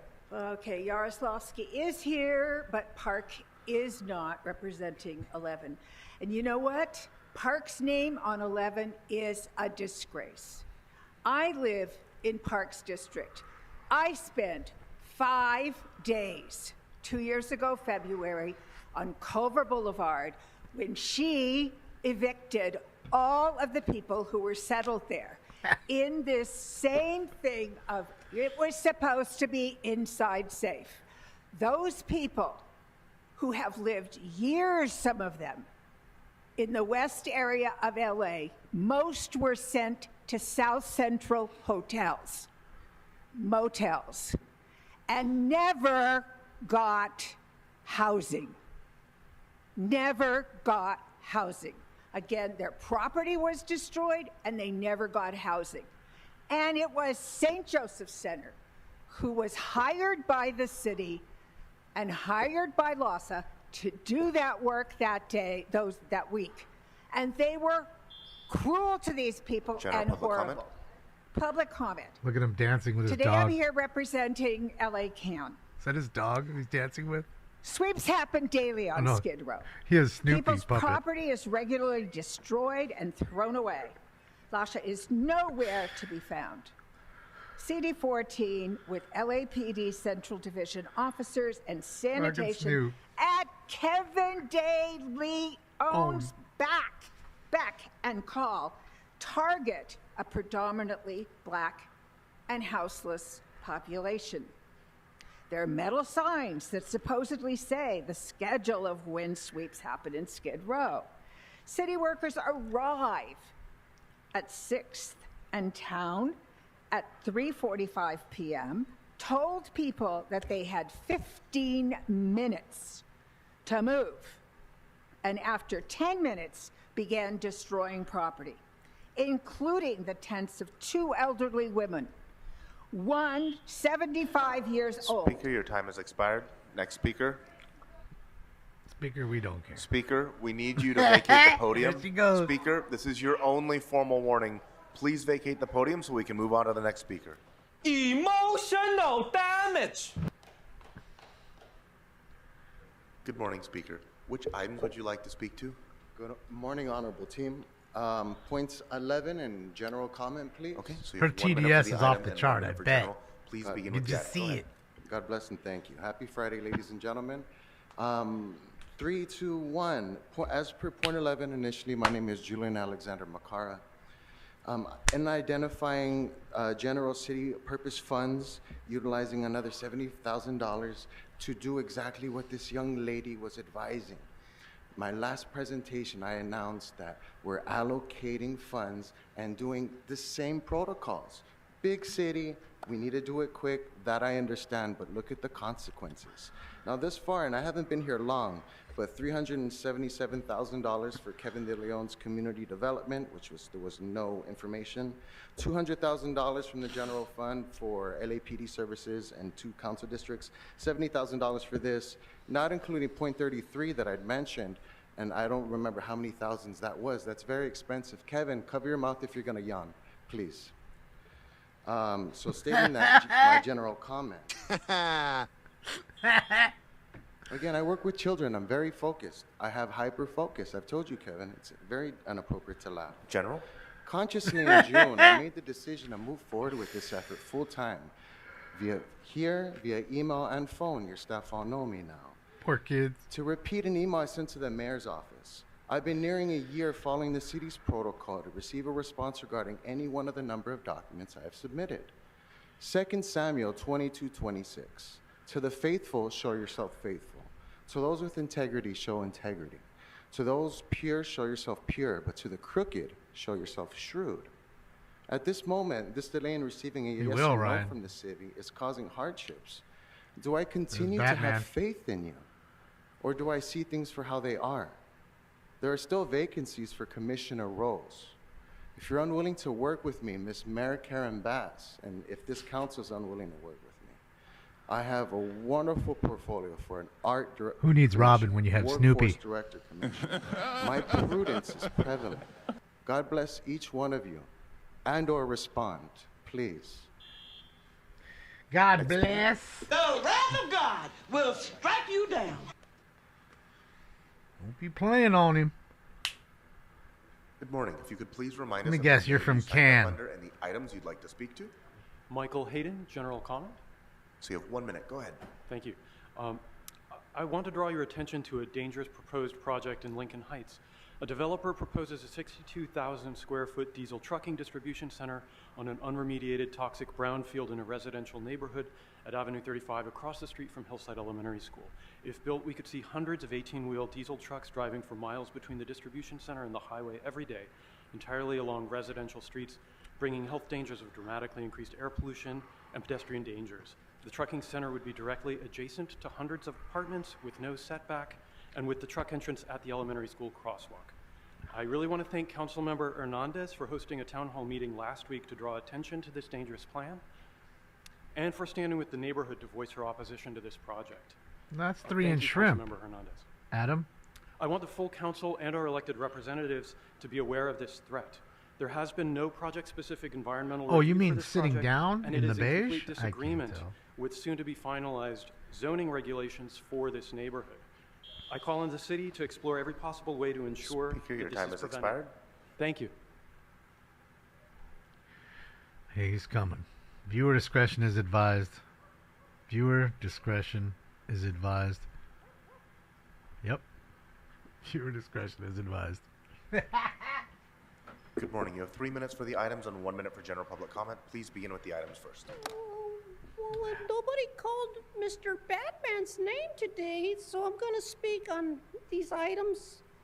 Regarding the appeals and objections for building and safety fucking reports, I find it unconstitutional for these fucking non-compliance code and violations that you've erected, you dicks, and inspections costs. I think that item CD1 should be waived the same way that dumb Birria Noodles did with the Mansion the Nation targeting graffiti. That's a nuisance too. Right. You're trying to figure it out, Mr. Consul. But listen, Circle K, you're just a dumb too. So this is not on the agenda. You're welcome to speak to it during general was public on the comment. This is your lien. only That was warning. on the lien. Please stick That to the was on agenda. the I'm going to move you to That general. was on the lien. Oh, look at item number 8, Mr. Harrison Donkey Monkey. recognizing Councilman Paul Krikorian. I wish he was fucking gone already. And then look at here. In CD5, little Miss Private Yarogolowski's talking about District 5 on housing after she built those illegal fucking UCLA stadiums for baseball. And she also took advantage of the veteran properties. She's a criminal. And LA Housing Department sucks a dick. And look at item number 10. Mr. Circle K Fat Boy is talking about a reward. I'm gonna let Batman talk about the rewards because Batman knows about rewards and about Nicole Cuthbert. Thank you, sir. Now, ladies and gentlemen, we know snitches get stitches. And we know when you do a good job, Ramen Noodle cleaned up the mansion graffiti, we recognize it. Noodle Birria Friday is a good thing. So this is not on the Now, agenda. I'm You have been talking about warned the already, mayor's- so I'm going to move you to general I'm public comment. talking You have 1 minute for about general. the Go mayor's ahead. $50,000 reward, you fucking snitch. I'm talking about the money to pay for someone's death. That's the only time the city reaches out for you people as a public safety issue. Where is Monica? She's a representative of public safety. No, but they called the great, infamous Batman icon to talk about the crimes in Los Angeles. And it's a pitiful fucking city that we find out that you criminals harbor this type of unluxury environment that we don't welcome. And as far as Friday on CD 14, item 12, fuck item 12. There's no such thing as housing development. And as far as item 13, fuck item 13, and fuck you Sambos, Uncle Toms, for doing this shit of business with us. Now into my general public comment. You are already in your general public comment, I get 1 minute of non-agenda and your public time has comment. expired. If you were listening, you were warned multiple times during your comment on the agenda. I moved you to, you did not abide by those warnings, and I moved you to general. So your time has expired. So please vacate the podium. And for everybody who's listening, including Mr. Herman, if you abide by the rules, Mr. Herman, you need to vacate the podium. This is your first and only formal warning. If you do not comply, you will be subject to ejection pursuant to Rule 7 and Rule 12. So again, if you abide by the rules, if you stay on topic, and we do try to give you warnings, then you will get your full time. I believe that closes... Mr. Chair, that's the last in-person speaker. Okay, so we will close public comment Let's here go in to the chamber phones. and move to the phones. They dunked him. We'll do 10 minutes of public comment on the phones. He's angry. Speaker with the last four digits, 3784, please state your name and the items you'd like to speak to. Hello. Speaker with the DEI last four hires digits, fucking dumping him. 3784. This is your last opportunity to speak. Up in the Please top press right star corner. 6 to unmute See him now. up there with his headphones in the gray. All right, I will speak to under over all 6. items Under over 6. and Under over general 6. public comment. Good morning. Okay, so you have 3 minutes for the items and 1 minute for general. Please begin with the items. Go ahead. All right, let's start off with item number 6. That is contract for the Emmy Awards. I hope a long-term contract. I hope that these Emmys aren't going to result in any sweeps. I hope no unhoused people are going to be displaced for these award ceremonies. We have item 8. That is naming DJ Krikorian, Paul Krikorian, as the Council President Emeritus. A no on this. Council President, or Krikorian's presidency was terrible. Krikorian claimed to be a reform guy, but all he did was enable racism. He didn't solve the problem. He welcomed KDL under the Chamber of Open Arms. He loves KDL so much he chose to sit next to Kevin after he stepped up. Finally was forced to resign as council president. He loves Kevin that much. And Kevin needs to resign. All Paul did was just yell, scream at the public every time, and just to protect racism, protect corruption. So no on giving Paul any honorary titles. The only thing Paul should be known as is a racist and corruption enabler. We have speaking of which, item 9 is a motion from Kevin De Leon, the racist and city staffer B, who took bribes in Las Vegas. We have no on anything Kevin De Leon introduces. 10 is reward money for snitches. No on that. Item 11 is homelessness services from Yaroslavsky. I hope this actually gets people into housing and services and isn't just funneling money to your rich friends while all you do is sweeps and furthering the 6 unhoused people dying on the streets every day. We have item 12 from Kevin De Leon, hoping to ensure that people can go vote against him and elect Isabel Urado to CD14. We have general public comment. Okay, so you have 1 minute. Go ahead. All right. So last Wednesday, Kevin had a debate with Isabel Urado, and it seemed like Kevin and his supporters continued to be really racist at the debate on Wednesday. So, I'm hearing about, and Kevin claims he's reformed, but yet he's got his supporters, his racist supporters showing up to yell racist stuff at BLMLA again. On Wednesday at the debate. You missed. I understand. I didn't miss any. The same, and you know where else that's happened? The hallway outside city council chambers. His racist supporters that he paid to show up when he first returned to the council chamber. So, yeah. Kevin needs to resign. You need to stop enabling his racism. I saw you, for some reason, the Civil Rights Department let him appear at an event. Kevin doesn't care about civil rights. Kevin is anti-black, anti-poor. Caller, your time has expired. So 9 overwins. Overwins today. It was Speaking under with the last last 4 time. digits, Oh, no, it was a 7255. Please state your name and the And when he item you'd like says to speak to. item, that doesn't count. He's saying item. He's just extending it. It's ah Speaking or with the last 4 digits, or 7255. That's all This is we're your looking last for. The opportunity uhs to and the ums. Please press star We 6 got to 9. unmute now. Go back and watch it. Hello, this is Yes. Richard Serrano. Yes, Dr. we can hear Richard. you, Mr. Serrano. You have which items would you like to thank speak you so to? much. All items and general public comment. Okay, so you have 3 minutes for the items and 1 minute for general. Please begin with the items now. I don't know what you're number listening 8, I missed 2. like Adam Smith Crazy. read to you, quoting, I'm not sure what goes on at the city council. This is new to me. Politics is new to me.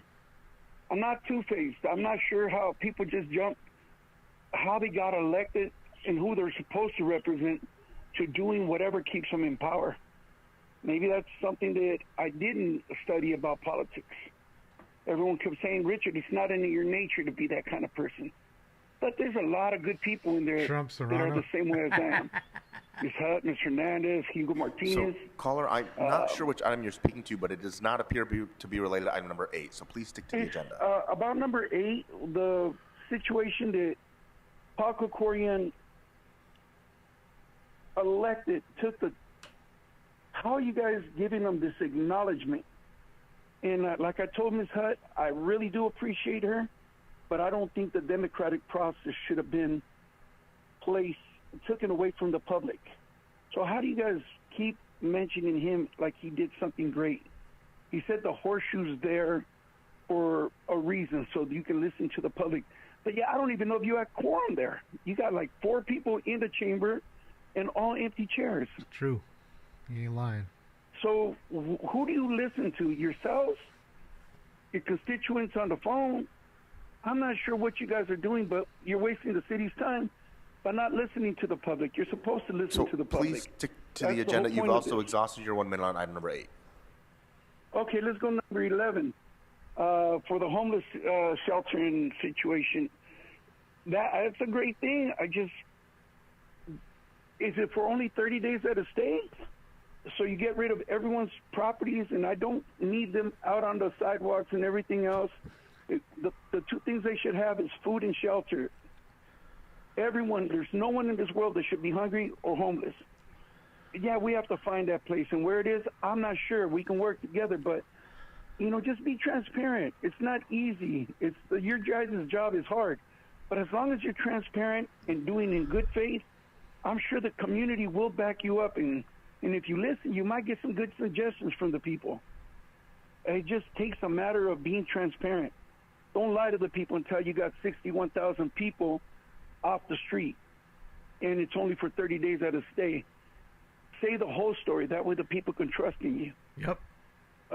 Not asking for much. General public comment, please. Go ahead. You have 1 minute for general. You know, again, this job isn't easy for you guys to do. But you guys take note, like City Hall for a lot of things. 9/11, you guys didn't even memorialize it. Not one mention of it. Never forget. I guess we forgot. I'm sorry for being that kind of person that really cares about this community, but trying to make it better and helping, trying to give you the information that is here. Like the lady said, these kids are going to be our bosses someday, or be in charge of what runs the city. So it's best to listen to them. Smoke and Scan, thanks for the support again, guys. And everyone out there in the city of LA, and love you guys, man. Have a blessed weekend. Shout out to Richard Serrano. Next caller. Vote Serrano in the upcoming election. Speaker with the last 4 digits, 7117. Please state your name and the items you'd like to speak to. He's a family member. Hi, can you hear me? Yes, you're unmuted. Oh, that's Which Fizz. items would you like to speak to? He's got his other device on. But can you please, before you begin, sorry, it's hard to hear you. Can you please turn down the? I think you might have a device on in the background. But That's which it. items? You echo in front. Can you hear me now? Yes, that's better. Which items would you like to speak to? Sorry about that. The item honoring Krikorian and general public comment, please. Okay, so you have 1 minute for the item and 1 minute for general. Please begin with the item. Thank you, Ro. Thank you very much. Krikorian should not be honored. This really should be honored, I don't know, maybe even the city attorney over Paul Krikorian. Paul Krikorian is very unprofessional. City attorney does a better job staying professional, even when he does things I don't agree with. Paul Krikorian, all he does is serve to make the public upset and pit people against each other. It's pretty gross how he just put on this whole show of decorum while he's up there eating chips and talking about items and stuff. I don't think that's very, whatever the word is, civil, decorum. I don't know. It's fucking disgusting.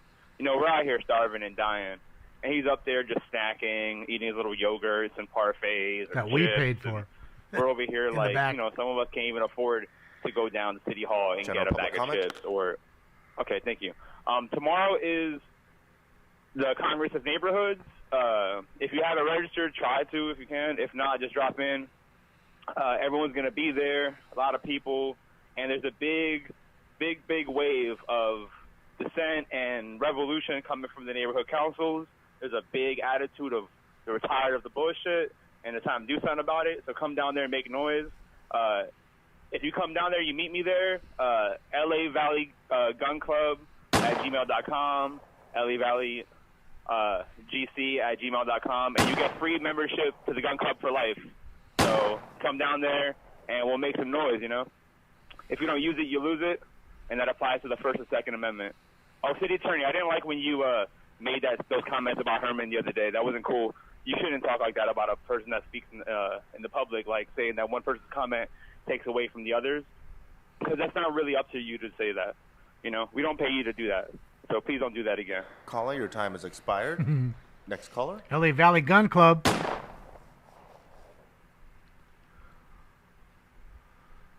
Speaker with the last Westo, go down. 4 You get the digits, free for 9519. life. Please state your name and the For items you'd like to speak to. life. Setup or membership. Yes, my name is Jason. I'm a smoker scan viewer. Good morning. There's Which two. items would you like to speak to? What items are available at Pumpkinhead? Am I the losing items that are open subscribers? for I don't know. public Why, comment are items Steven? Number 1, Why do you item number say? 6 through 13. Cool. Well, let me get the one about Krikorian there and general public comment, if you would, Okay, please. so you have 1 minute for that item and 1 minute for general. Please begin with the items. Cool, thank you there, brother. So the other day I'm down on Figueroa with this chick, and I paid her $5 to let me add So my this is, man-made let me be mayonnaise clear, for this is 25 not cents. on the agenda. Yes, sir. This is your only warning. I'm going to move you to general public comment if we have to step in again. So go ahead. Number 11, I'm as sorry, you said, what is we talking about President Krikorian. Emeritus Krikorian. Yeah, about Petty Pink Fake Dictator. All right, cool. About him there, I don't think we should be really honor him for anything there. Maybe what we can do is put some fathead posters down on Figueroa and have the chicks name their newborn babies after him, because, they'll be like, bastard children anyway. That sounds about right for Mr. Krikorian there. You can have some bastard children running around Figueroa there, and that'd be a good thing there, because, there'll be some other men, spreading their baby batter around. And, Okay, I so think that's a you've good way been to warned start. politely. I'm going to move Yes, you to sir. general public comment. And before you begin, general public comment is still limited to things that are within the subject matter jurisdiction of this council. Right. So it does not include your specific anecdotes. You need to connect it to something that this city can do. Go ahead. You have 1 minute for general. Cool. Well, I appreciate you explaining that to me. I mean, I don't give a fuck about that. But anyway, shout out to the smoke can community there. So anyway, as I was saying there, maybe we could have a little spot down there, or I tell you what we can do, put a couple garbage cans down there on Figueroa, and we can name those after Krikorian, because that'd be good for them. That way, when I'm done, filling my baby batter load, and I'm got the wet wipes and the used condom, we throw them right in there into a Krikorian garbage can there. That'd be a good spot for it there. But shout out to the smoke can community and Pumpkinhead. I don't like how you let Mr. that nigger hating Candido get up here and just talk shit about me and other people there. You're probably checking there a little bit there, brother. But it's been a good meeting. Damon doing your thing, and then shout out to the smoking can community again there, and y'all have a good one. There's 5. There's Jason. Next caller. Speaker, please state your name and the items you'd like to speak to.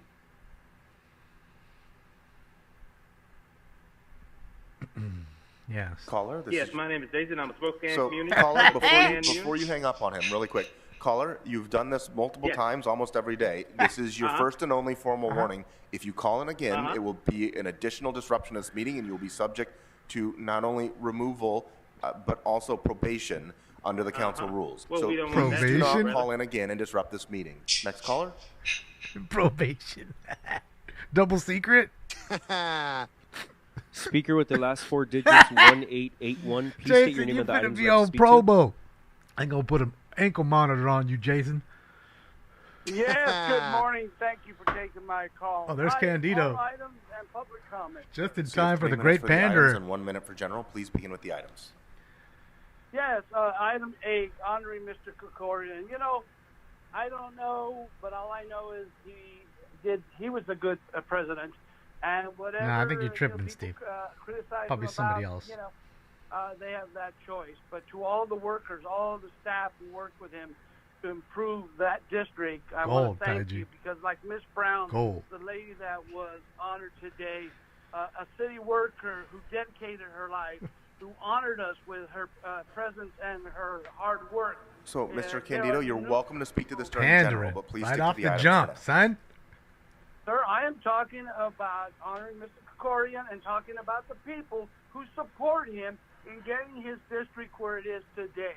Now, if you feel that all the city workers who are dedicated and loyal and work with Mr. Krikorian and others is not on topic, just say it. Say I'm not on topic, please. You're not on topic. All right, let's move on. Let's move on to number 10, the reward. Here I am, because snitches solve problems. Snitches make sure that families have comfort that the person that did the harm to their family are caught. And I saw that Miss Dumont, and she calls herself Dr. D. Dumont, who caused pain to 2 seniors. Miss Dumont, there's a bill there for $15,000 that is waiting for you. So rewards, if they solve the murders and the other issues, let's continue them. I have my own rewards already set up for little pumps like Mr. Mr. whatever his name is, for Figueroa. Let's move on to 11, the homeless issue. Over and over, we're going to have to deal with this issue until the Oh, you know his Olympics. And honestly, if this council really doesn't focus and really make sure that the monies that are allocated to the homeless, not the criminals, but the homeless, the women, the children, the veterans, the seniors, we need to make sure that they are placed in the proper facilities so we can get them off the streets. But again, Mr. Monshi took advantage of a homeless guy to assault people. So, and Andrew, listen, you talk about racism, you're the biggest racist in the world. All right, let's go on to Talking about let's go on to public comment. Is the biggest racist in the world. Thank you. You know, the presentations today were absolutely wonderful, along with Miss Brown. Of course they were. The one from the students at UCLA. My granddaughter goes to UCLA, and I'm telling you, people should be proud of this group. But I hope that they remember the non-union laborers, that the McDonald workers, the people at the airports, over and over again, they come before you and ask for help. And then the biggest important thing was the group from the ovarian cancer. I want to thank them because I spoke with my sister, and this morning she told me that some of the symptoms that my niece had were the same symptoms that these ladies and Mr. De Leon talked about. That. And sir, I apologize. I'm really sorry about your mom, and it is really weird. My niece is 54 also. So thank you guys. What in God's holy name are you blathering about? I will call her and make sure she knows that she needs to go to the doctor to check that. So again, it was nice that all the knuckleheads were not behind the presentation. So, caller, your time has expired. Thank you. Let's move on to our final caller of the day. It's going to be Jason. Speaker with the last four He's digits, going on probation. 1108. Please Jason's state coming in your hot name and the right items now. you'd like to speak Here to. he comes. Yeah, wow. Daniel Gus. And which items would you like to speak to?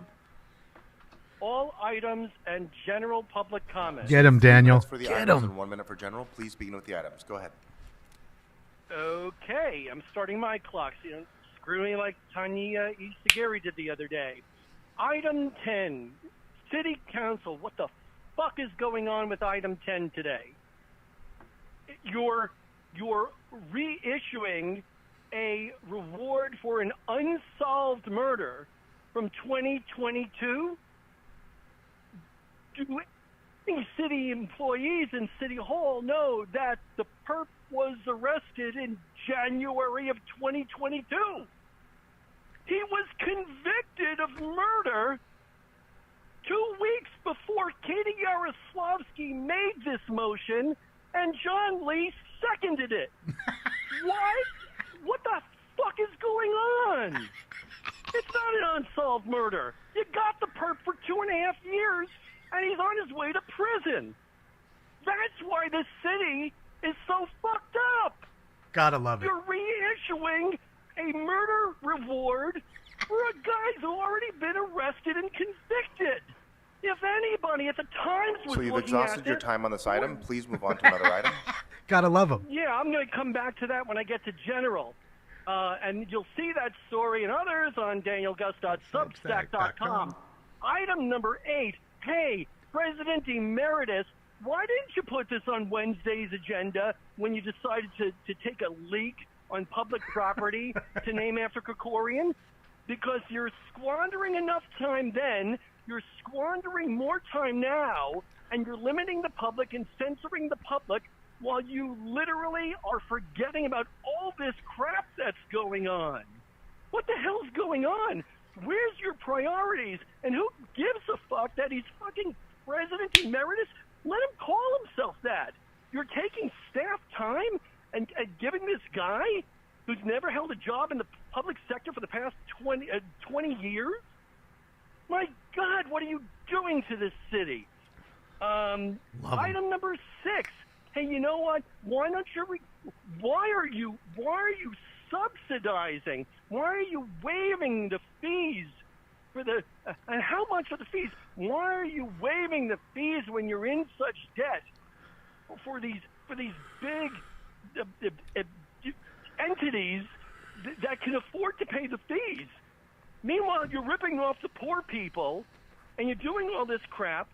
You're waiving the fees for the academy.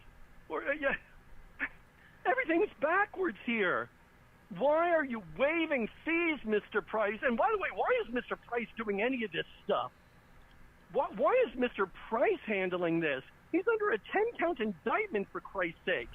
General public comment? My God, man. No, my God. 10 counts. Mr. Chair, that's the last speaker. They didn't give him his public comment. They dunked him. Oh my God, they didn't give him his public comment. Oh boy. Got him. I'm sorry. Is he disconnected now? That's fucked up. Okay, so That's fucked up. You dunked him on his fucking man. That's why I like Mr. Gus, can you DanielGus.substack.com. please- Actually, I'm going to ask the staffers who are have them call managing back. the phones right now. Staffers, could you please lower everybody's hands? And Mr. Gus, I believe you said See how there's more callers? your phone number. They ends just in the pick and last choose digits how many and who they 1108. want. Can you please raise See your how hand they for do your that? 1 minute of general public comment? See how they do that? Hopefully, does a bar complaint Speaker, against him. you can now speak. 1108. Is it Wick spot? Yes, go ahead. Hi. You're unmuted. Yeah, You have yeah, your 1 minute. yeah. Hold on. Mr. Herman, please hold your applause or whatever you're going to do to the end. You were doing it throughout Mr. Gus's public comment, and I can't hear him. So, Mr. Gus, go ahead. Your 1 Batman. minute for general starts Clapping. Yeah. Now, you see Los Angeles? That's what happened. You Yep. expose sheer incompetence every day of the week, and Yep. you call in, and somehow, DanielGus.substack.com gets muted before he makes his general comment, just like the other deputy city attorney did the other day. Oh, we gotta when chase, you're guys. showing that the LA City Council and nobody in City Hall knows that the victim, the murder victim in item number 10, Brianna Kupfer, you don't even know that it's not an unsolved murder, and you're reissuing unsolved murder rewards, and the day that I publish this exclusively, you silence me. Wait, how the hell does that happen, Mr. Grote? How many more lawsuits am I going to file, Mr. Grote? This city council, that's a perfect example. These people don't even know that they're... All right, we're closing the phone lines and closing public comment on all items. Hold on, guys. Now that we've taken public I comment, believe there's a chase, guys. Hold on. Madam Clerk, Give me a sec. what items can council vote on? Mr. President, Council may now vote on items 6 through 13, sir. I don't see it. All right, Madam Clerk, can we, He's saying it's on. unless anybody objects, can you please, seeing no objections, can you please open the roll on those items? Hold on, yeah. Close the roll and tabulate the vote. I'm waiting to see. I don't see 11 it. ayes. Yeah, they keep cutting him off. Shout out to DanielGus.substack.com. Next Online with Journalist of the item Year. Just number won that and award. That was from council member I see 4. They're on the way. They're not Fernandez. far, I'm guessing. He said 11's there, but I don't see 11. They're not showing it. Do you have an amendment? 7's at that restaurant that burned some people. Some people got burned at a restaurant, some Do you need to read workers. that into the record? It was read, sir, so council may now vote on that, sir. Okay, let's vote on item number number 1 as amended.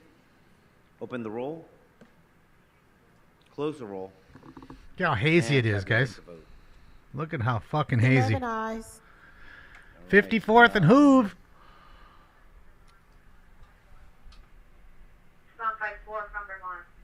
Okay, see, they're right over it. 5-4 in Vermont, and they're at 5-4 in Hoover, so they're close. Right. You can have a additional unit supervisor meet us. Going to be Burbank West.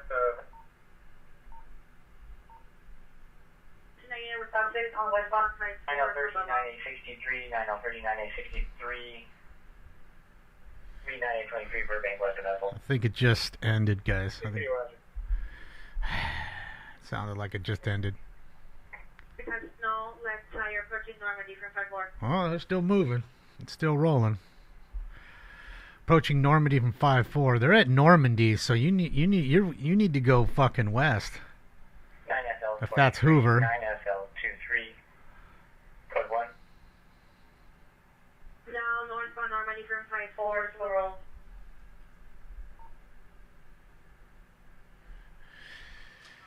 All right, LAPD's in pursuit here, guys. Give me a sec. It's a box truck. CBS has it, and of course they do. 11 was supposed to have it, but that's what what's his name was saying, but I didn't see it.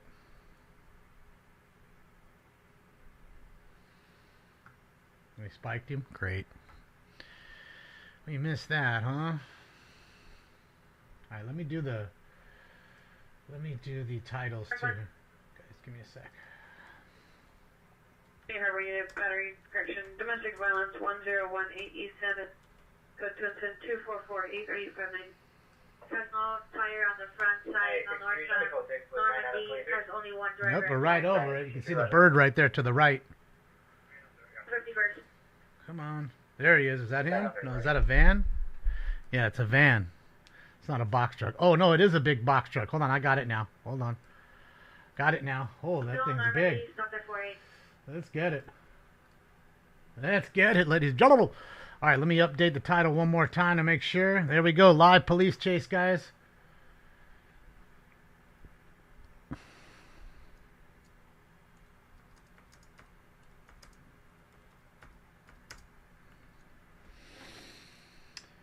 There we go.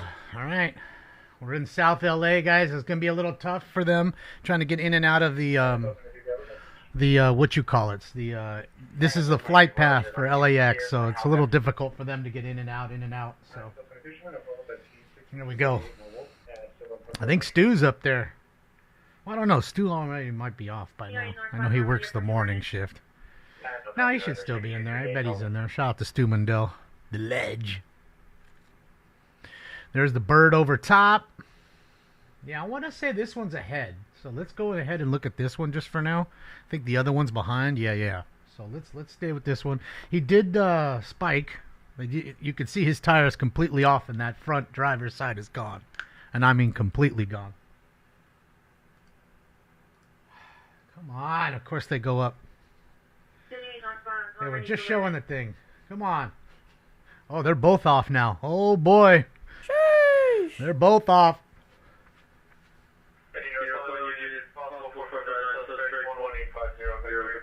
Units are code 6 on northbound Normandy and Vernon. Units respond northbound only.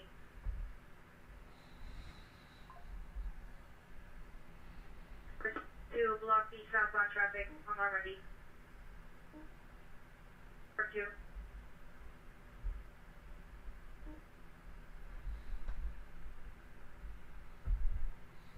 Come on. He's sitting under there. Do that. No! Get in the fucking cab! Get back in the goddamn car. Or the truck. Fuck, man. Looks like he's a Dodger fan too, huh? No. What kind of hat is that? Uh-oh. Viewer discretion is advised here, guys. We never know what's going to happen. Looks like he's angry. Damn it.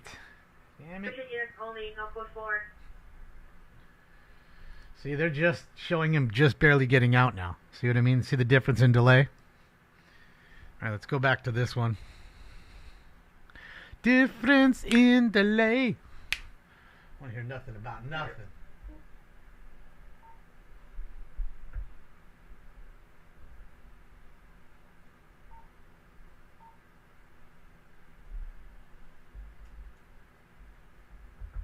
Here they come. Anyone calling unit 136 Wilbur Avenue, unit 206, and code 2 and then 2464 are these 1023. I guess that's it. Man. Well, that was very unfun. Hey, Judy. Shot him. What's up, people watcher?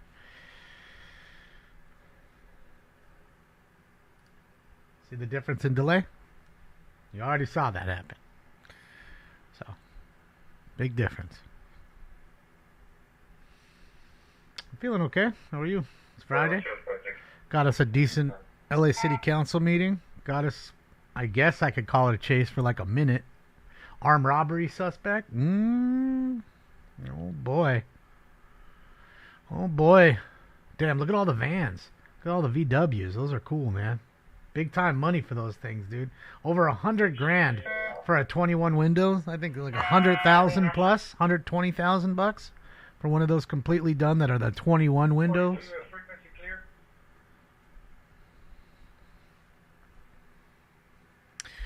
All right, so, well, no, 4 is back on it? Are they on it? Are they off it? What are they doing?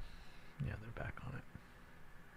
All units, code 4, suspecting 5 city, Vernon, Baker. All right, so this is the, let's see what this, it's in back. All units, code 4, suspecting 5 city, all units on all frequencies, clear. Is it filled with baby oil? Just saying. Can you do a call back and get a better location, or if we're FB transporting? Primary Queen, break it down. 842, 18 King William, 842, additional incident 228. Roger.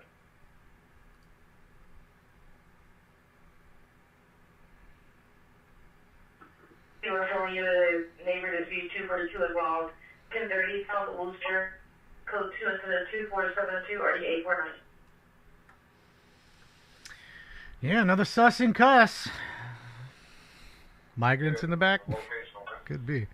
First, I thought it was a Dodger hat. It, you know, the ones with the D on it. I don't think so. Not a Dodger hat. Something else.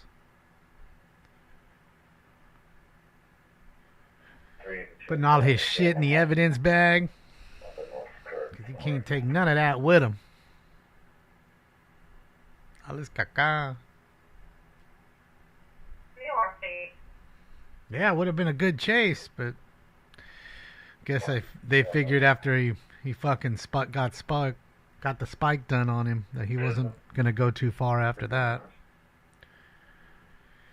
Sucks, but it's Friday. It's best chase day. Hopefully we get another one.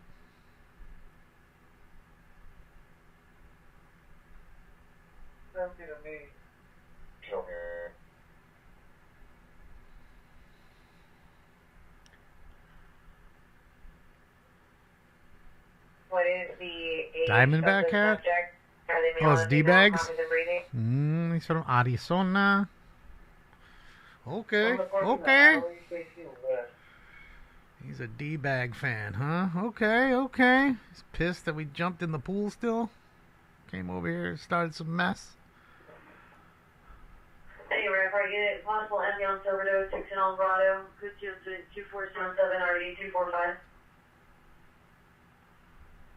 Now you get to see his hairdo. Be sweet if he's got a nice Edgar going. And your haircut game is fucked up. 8, 6 California in Elwood. Register my location, physical investigation.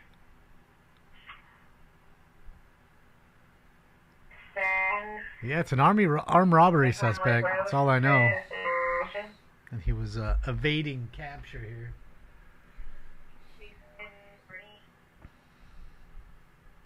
You don't claim him? Sure Terry don't either. He's got them psycho glasses on.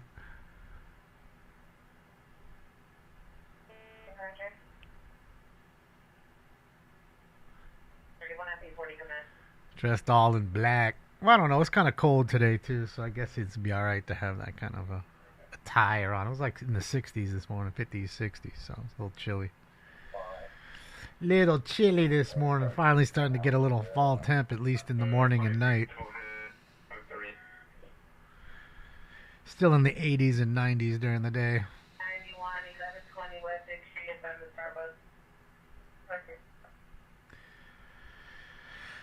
Taz, he's just a dude that was running from the police. This is the ending of a chase. They spike stripped the truck that he had. He was an armed robbery suspect. That's all I know. He is in custody now. He doesn't look Chinese to me, but he could be, Larry. I don't know. Apparently there was nothing in the back of the truck.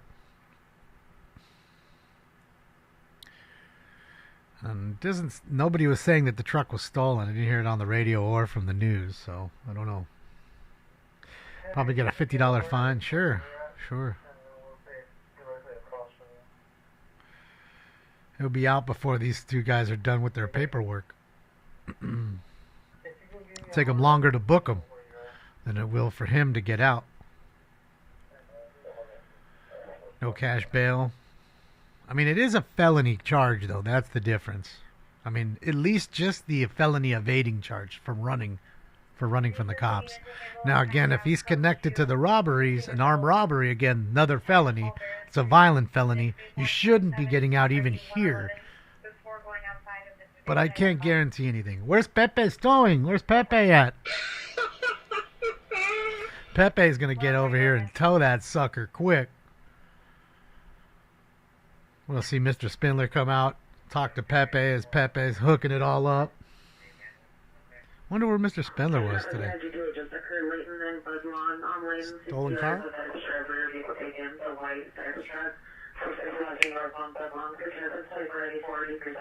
So we just had another truck stolen. 33rd and Budlong, which is really close to here. We're on like 52nd, I think we were. We're Normandy in Vermont, but I mean, we're in like the 50s. They're in the 30s. Budlong's not too far over. Threw his driving gloves off. Philly versus everybody. We'll see. We'll see. He couldn't beat the D-bags last year.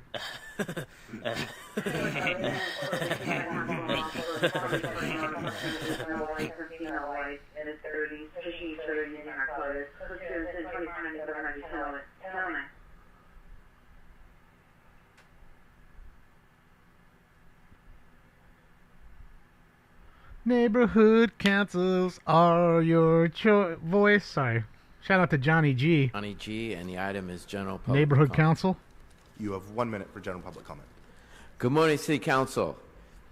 I would like to address the community of Tarzana, including all the communities in the valley, that I'm an avid patron of the Encino Tarzana Library. Okay. I want to imply that the trees and vegetation are overgrown, which detracts the beauty of the homes in the area. I also want to say that the newly installed streetlights are difficult to identify on public sidewalks.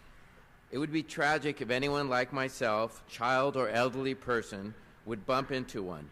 Please make our public facilities look inviting and safe for everyone.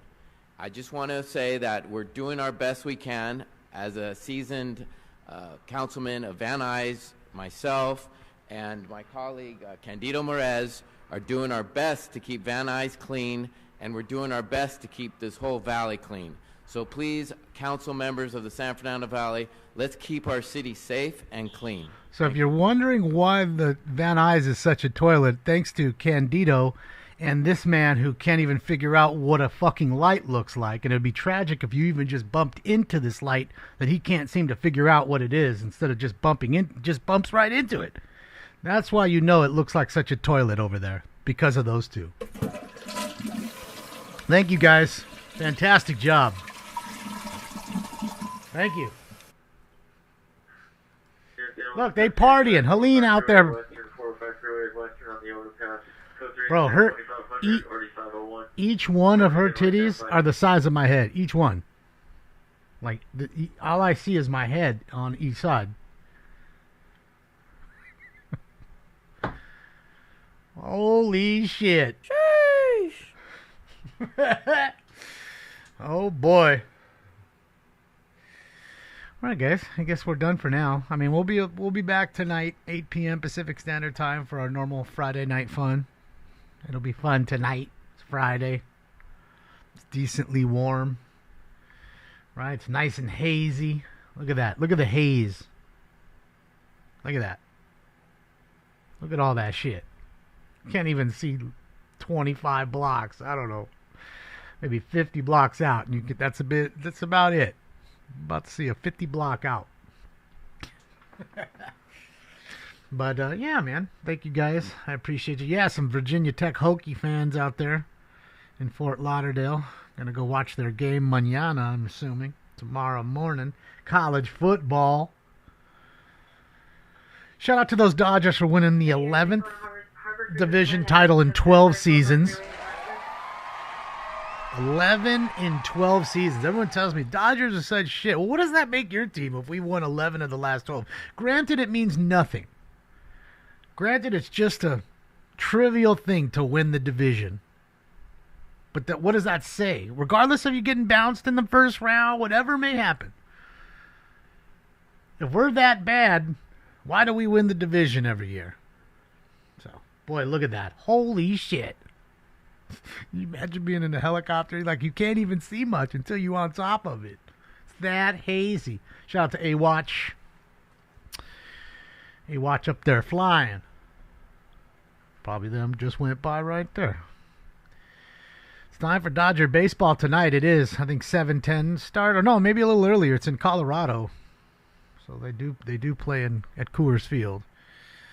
But, I mean, they're really meaningless games right now. Hopefully Freddie Freeman will be all right, man. It looked pretty bad how he rolled his ankle there. The good thing is these 3 games, you don't really need them. You've already won the division, not to mention the bye week coming up for winning the division. So, you're going to give him 10 straight days of heel time, which is good. Let's hope. A doo-doo division? Well, I mean, every division has 2 shitty teams. I don't think there's one division that doesn't have 2 shitty teams. I don't know what else to say. Yeah, I'll be on tonight, Jack, at 8 p.m. Pacific Standard Time. So just to that time zone. 8 p.m.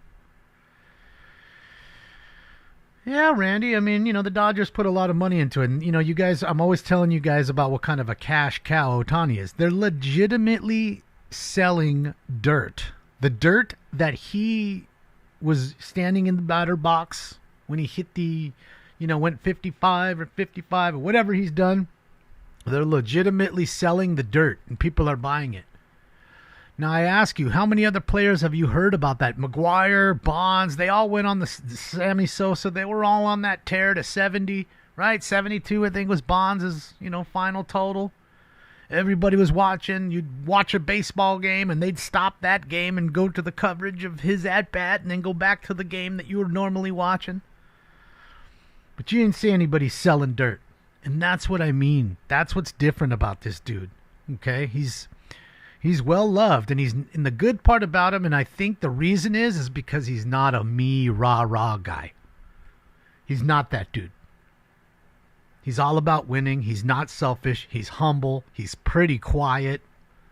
It's really those are rare attributes to have somebody who's that good and not be the asshole. Okay? Most of the time, people are that talented in whatever field it is, they're assholes about it. He's not that way. And his people that work for him are very smart. They said defer the money. You'll get the money on the back end. You'll save yourself 25-30% in taxes alone off of California, not paying California. By that time, you'll be done with your career. You'll move out of state. You'll be able to thwart the taxing or the taxation of that big contract. Well, again, yes, why Saab? I mean, I don't know. I mean, that's hearsay. You never saw him get caught for anything. His interpreter did, and maybe that was a whole Fall Guy thing. Like he was too big he's the face of the game. You can't let him go down, kind of thing. I don't know. But I can tell you this: I've never heard of anything about him actually being connected to gambling. Himself, other than what the interpreter did. That's all I'm saying. Well, Diane, I've told you a long time. The only way the Angels are going to right that organization if they force Artie Moreno to sell the team and they get all new management. I mean, Ron Washington is a great manager. You don't need that. I'm talking like front office, GM, things like that. Okay? That's all I'm talking about. The Angels will never be that way because it's one of these things where it's kind of like the Knicks. They sell out a lot. They sell a lot of tickets. Do I need to go out and spend $150 million to sell, 6,000 more tickets? Doesn't make sense to me. I could just not spend that money and be 6,000 less, and I'm winning in the end because it's a business. It's about making money, and a guy like Ohtani's bringing the money. And he's making $100 million a year in endorsements. So what the fuck does he care about only getting $1 million a year for the Dodgers? I'm making 100, so now I'm making $101 million, and then on the back end of that contract, I'll get this fat stack. So I'm done at the end of that. It's so smart, and it allows the team to go and get more players, which is ultimately the whole thing. They want to get more players to try to win. And that's really what it boils down to. And the Angel organization was too stupid for anybody to let this dude walk away after he made them $100 million before throwing one ball for the Angels. Okay, and that's what I'm telling you. Just between jersey sales and the bumped up ticket prices and everything else, that's what this dude's worth. Okay? And now look what you have. You have a kid who's suing the guy who caught the ball, the 50-50 ball, saying he was snatched out of his hands in Miami. You don't think those two players went to go see that happen and were just lucky enough and one snatched a lotto ticket out of the other one's hand? I mean, I don't know if that's even true. Okay, it's just what they're alleging. Just saying. You know, it creates a mania in a sense, you know, and that's what it boils down to. And everybody, even the Marlins, are winning. So that's it. You know, and again, if somebody's gambling, I can't prove it. They tried to do the same with Pete Rose. They never proved he was gambling. And then he finally admitted it, but by the time he admitted it, they didn't care anymore because they asked him to admit it, and he lied. And that was why he's not in the Hall of Fame, because he lied about the gambling, not about the gambling. I really believe that. That's why Bart Giamatti didn't let him in. Held the grudge. Pete was a dick. Now Pete's living with it. Again, if you ask me, it should, you know, as long as you're not betting on your own team, which I think he may have done, I don't see the problem in it. You know, I don't condone the gambling. It's a waste of your money.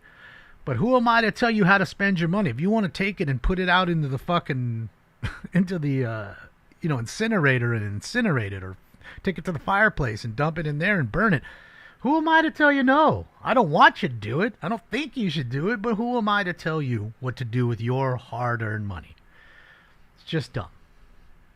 Yes, it's over, Karina. It was very short. Yes, there's oil rigs everywhere here, Chad. They're behind the Beverly Center Mall, right in front of Cedars-Sinai Medical Center, hiding. They're in the backside of there. So pretty much like Beverly Hills, you have oil pumping. You have an oil field off of Stalker and La Cienega. Okay? Just like almost Ladera Heights area. So they're everywhere. There's one here, there's one there. Remember the La Brea tar pits. Right? So you have methane gas everywhere. I told you the Ross blew up across from the Grove. When I was a kid, I remember literally the roof blew off of it while people were in there. Somehow, some way, the methane gas underneath the ground had it ignited and literally blew the doors and the roof off the Ross Dress for Less while people were in it. And then you had literal flames coming out of the ground. Because the whole Grove Mall is sitting on a methane gas field. So is the Pan Pacific Park. It's right next to it. Okay? It's just what it is. It's how it is. I don't know what to tell you. It's a natural resource. It's underground. It's here. And that's why for us to be paying the gas prices we are, it's just a whole sham. There's just no way. You know, it's not like we have to wait for Texas to make the oil and bring it all the way to the West Coast. We refine it here. Have refineries here in the South Bay, Torrance. Chevron's down there. I'm pretty sure Exxon's down there. They're here. They're taking that gas less than 40 minutes to that dude who charges you almost $8 a gallon for it. So there's no reason for it. There's no good reason that you could give me why it's the price that it is. But again, I always told you the industry is here. There's lots of industry. That's why people come to this state. That's why it's so packed. That's why it's packed with transplants. You know what I mean? So, oh wow, travel guy, let's get it. Impressive. Sheesh. You're not here tonight? Oh man, you have a great dinner, travel guy. Well, we'll party for you. I'll hit a round for you, travel guy. Thank you so much for the dono. My money don't jiggle jiggle, it folds. I like to see you wiggle. Have a fantastic Friday night. Hopefully you shall, and enjoy your weekend as well. Keep those notifications on, travel, so that way you don't miss the chase. I guess that's it for Nezal. I'm out. Oh. Where is it?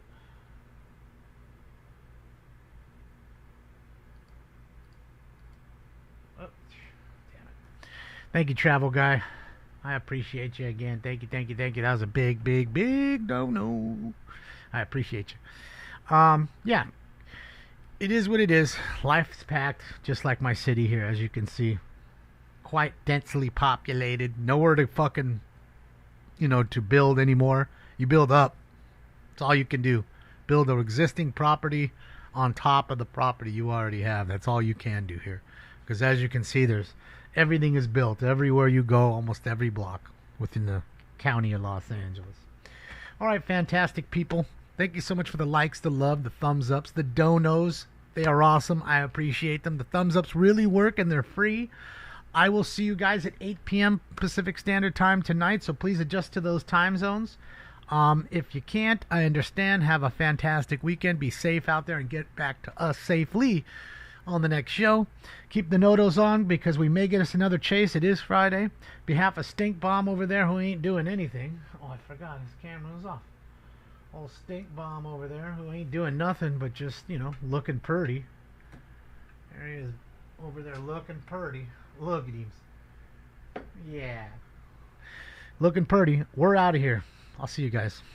Hasta la vista, baby. Yeah, you guys. I'm again here.